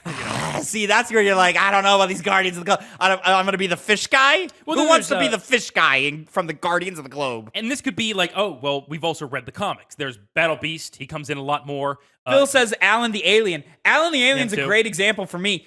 What is Alan the Alien? That's where you have kind of Superman. That's where you have game mechanics come into play. Like, because again, he gets stronger as time goes on from how things happen in the plot. Have some kind of in-game function where he's able to put more damage out than other chararakters. If his health is lower or something, or he could be a glass cannon. That's usually what that means. Characters who hit a lot, like Akuma. He's a glass cannon. He's easy to kill, but he does lots and lots of damage. Who's the like sleazy government guy who like Cecil? Gadget Cecil in this game? He could be. Gadget character. Just throw a bunch of shit out. How do you make it make sense? He's fighting superhumans, and in Injustice they gave Lex Luthor a mech. In the fighting, that's the thing though. In fighting games, you can be wacky with it. You don't have to be like, you get killed in one hit because you're fighting Superman. Injustice would be a boring game. But who wants to play as Cecil? When you have cool gadgets you can make use of, I guess a lot of people. All right. There's room here. Listen, we're gonna see. I just don't know how deep this roster can get before we start getting repetitive. Hey, I see what you mean. There's a lot of just Supermans in that universe. Next up, one that was really, really interesting for me. Double Fine is back with a new game. Keeper. You play as a lighthouse, and it's a weird adventure game where you're doing like some light platforming, some very light platforming, but it looks more like a puzzly type experience here. October 17th, 2025. Does look good. Does look weird in the classic Double Fine way. Very interested to see more. Would like to say that I'm going to play this game, but who knows? So many games come out, and I thought, is this Brutal Legend 2? And then when it wasn't, I was like, you gotta let it go, man. You gotta let it go. Yeah, Keeper I think looks good and interesting. The being partnered up with the weird bird thing, I think is gonna add a lot to the gameplay. In this formation, it looks beautiful. Really, really great visuals and environments in this game. So I'm expecting some real interesting things here. But this is Double Fine being Double Fine. And I want to say, good on Xbox for letting their studios be them. We've criticized that in the past where they haven't given some of their studios enough direction. Arcane with Redfall comes to mind. Yep. But Double Fine is a studio that I don't want Xbox to mess with. And they're not. This is very clearly Xbox saying, no, make whatever the fuck you want. Yeah. And I mean, when you're a lighthouse that's coming alive, what else is going to be in this game? And they show some cool concepts of like weird flying contraptions, like almost like some giant snail-looking thing going on the ground. It looks weird. It looks unique. That's Double Fine in a nutshell. I'm into it. Yeah, I'm into it. And then there was a quick final interlude with Phil Spencer where he said he was kind of given the future of Xbox. And he said, in 2026, we are getting Fable, Gears E-Day, and a classic game that has been with us from the beginning. This Call of Duty Black Ops. No, because there was a break in between these two things. So he's saying next year is the 25th anniversary of Xbox. We're getting a new Fable, a new Gears E-Day, and something that's been with us from the beginning. Well, that would mean Halo. In what form? New one. A remake of one? A new game? Another remaster of one? Hope not. I really hope not also, but I don't see how Halo Studios could have turned around a whole new game as quickly as they could have. I don't know. We'll see. And so, 2026 looks to be like another good year another banger year for Xbox if Fable delivers. If Gears E-Day is really coming next year, we'll see. And if this Halo hits, we'll see. And then they finished off with one more final world premiere, and it was this really cool artsy trailer, sci-fi. We're doing crazy like it looked like Alan Wake 2 in some moments, and it's just Black Ops 7. Yep. Hey, I was not excited during this trailer. I think the trailer's awesome. I think the trailer's awesome. Hey, congratulations. I didn't. And most people seem to be like, oh, it's just Black Ops. My issue. When have you ever seen Call of Duty do that? See, that's true. When have you ever seen Call of Duty do anything like that? The problem is, it's going to be trying to do that while also still being Call of Duty. Yeah, so, how far is it going to go? I don't think that far. It's going to be like an Uncharted 3 where you're fighting the fire demons and you're like, this is just the fire. Like, these are normal dudes, just more health. It's going to be that. That's exactly what it's going to be. So, here's the thing, right? It's going off of, I can't even remember. It's one of the Black Ops 2, Raul Menendez. Yeah. He was the villain there. And they're bringing Mason back. Somehow. I don't know where Black Ops eventually went, story-wise. I don't either. But I don't think they kept with the old games, like old things. No, from the 3 old they got away from Mason after 3. Yeah, but did they get away from everything else that happened in the past Black Ops games? I don't know. Neither do I. And so when I saw that, I'm like, are you going to really make that cool of a story by going off of a game from that long ago? That's Black not Ops even 1 and that 2 have cool stories. Yeah, but like it's not. I heard Black Ops 6 had a fantastic story. I have no doubt, but I remember from Black Ops 2, is it that good to justify a whole artsier new direction for Call of Duty as its backbone? Why not? I don't know. I mean, Connor, when is it ever a good time to get artsy with Call of Duty? There's never a good time to do it, but if they want to do it, please do it. We're drowning in mediocrity. But what are we talking about when we say artsy? What is that going to look at these environments. Look at what they're doing with the camera. Look at what they're doing with just the fact that these cutscenes exist. Yeah. That's way more than we've ever seen from Call of Duty. And I mean ever. And maybe this is what they're doing to get people like us who look at that and laugh because it's Call of Duty to play it. Will it work? I don't know, because I don't know what I'm really supposed to be expecting from this. Game Pass. Yeah. One thing we didn't talk about, Connor.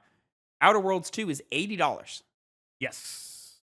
It's here. It's happening. And you can expect more Xbox titles to do it. They told us they were going to do it. They told us it was going to happen.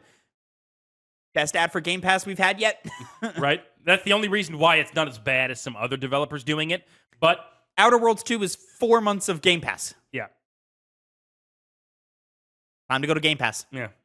That's probably why they're pivoting quicker than most are, because they're like, hey, we got this thing. We've got this thing for Game Pass. It's going to drive people to subscribe to Game Pass.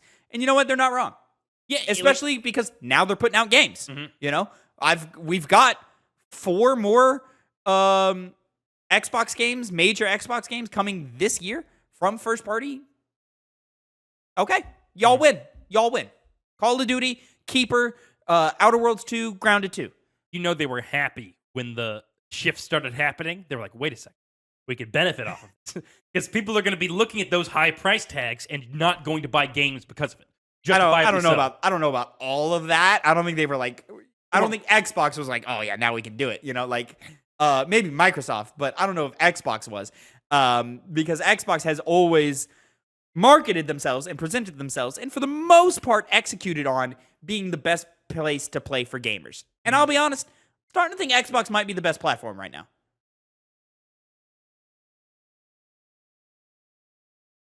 When you take into effect their Xbox Play Anywhere program, which means you only have to buy the game once, and it's synced across all platforms that have the Xbox app on them, right?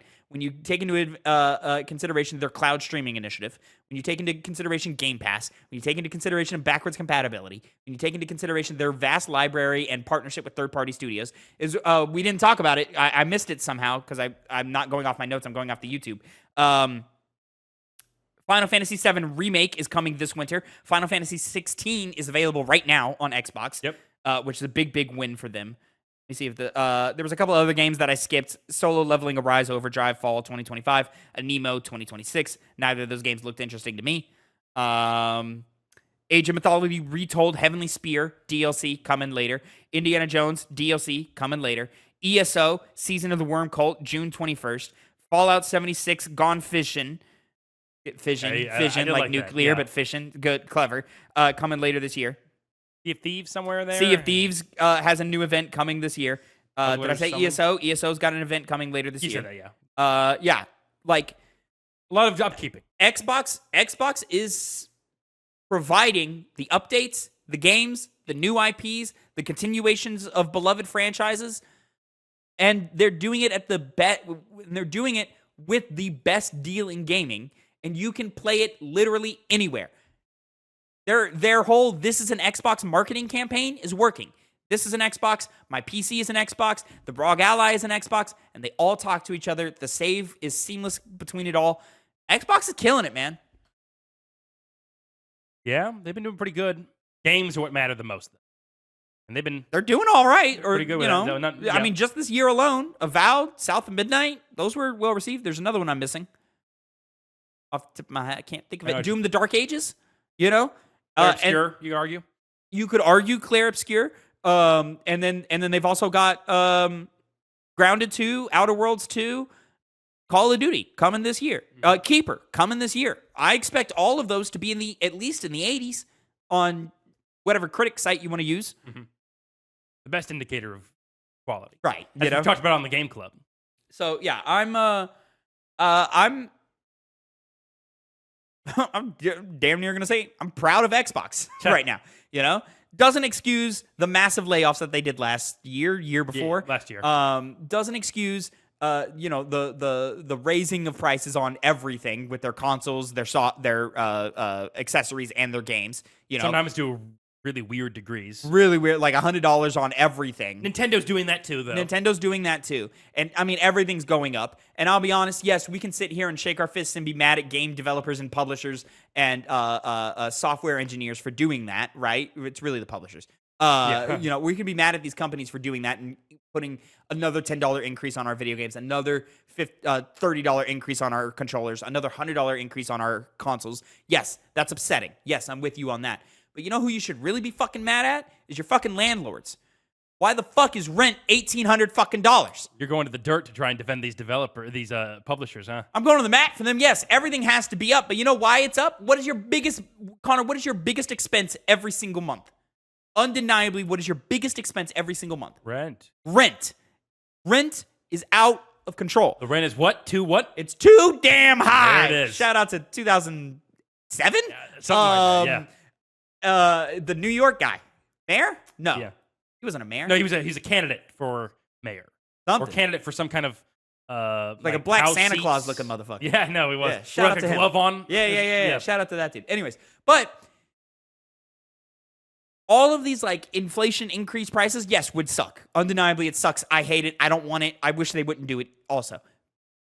But it wouldn't be that big of a deal if my rent was what it was 10 years ago. Exception being video games, since they're making lots of money and they've always had some justification. For $70 is the right price tag now, and maybe $80 is we skipped over 70 a little too quickly. Yeah, 70 went a little. Like, 70 came and went really fast. We were at 60 for so long, just for 80 to come around within 5 years of being at 70. Yeah, that was bit weird. But all the other stuff. I mean, if they did the increase on the accessories, all right, I guess if you want. If they did the increase on the consoles, I guess if you want. It's from the 70 to the 80 is where I go. Yeah. I don't know if there's not many video games that are worth $80. No. And Outer Worlds, Outer Worlds 2, I don't think is worth $80. Pushing it. It is. You're really pushing it. I would say it's not. No, it really isn't worth $80. Mario Kart. And we're going to get into that in our review of Mario Kart World live on the YouTube channel right now, youtube.com/@TwoPennyGames. And, ladies and gentlemen, this has been your episode of the Two Penny Games cast. 2 hours. 2 hours. We've been talking about games. We went way longer than I thought we were going to, and I thought we were going to go a long time. So let us know down below what you're most excited for in the year of 2025, 2026, and beyond. Let us know what you thought of each individual showcase. What do you think about the $80 price tag for Outer Worlds 2? And are you subscribing to Game Pass? All of that and more. Drop it down in the comments below to add your 2 pennies to the show next week. And until next time, have a great time. And Connor, say goodbye to the people. I'll say goodbye. Just this one.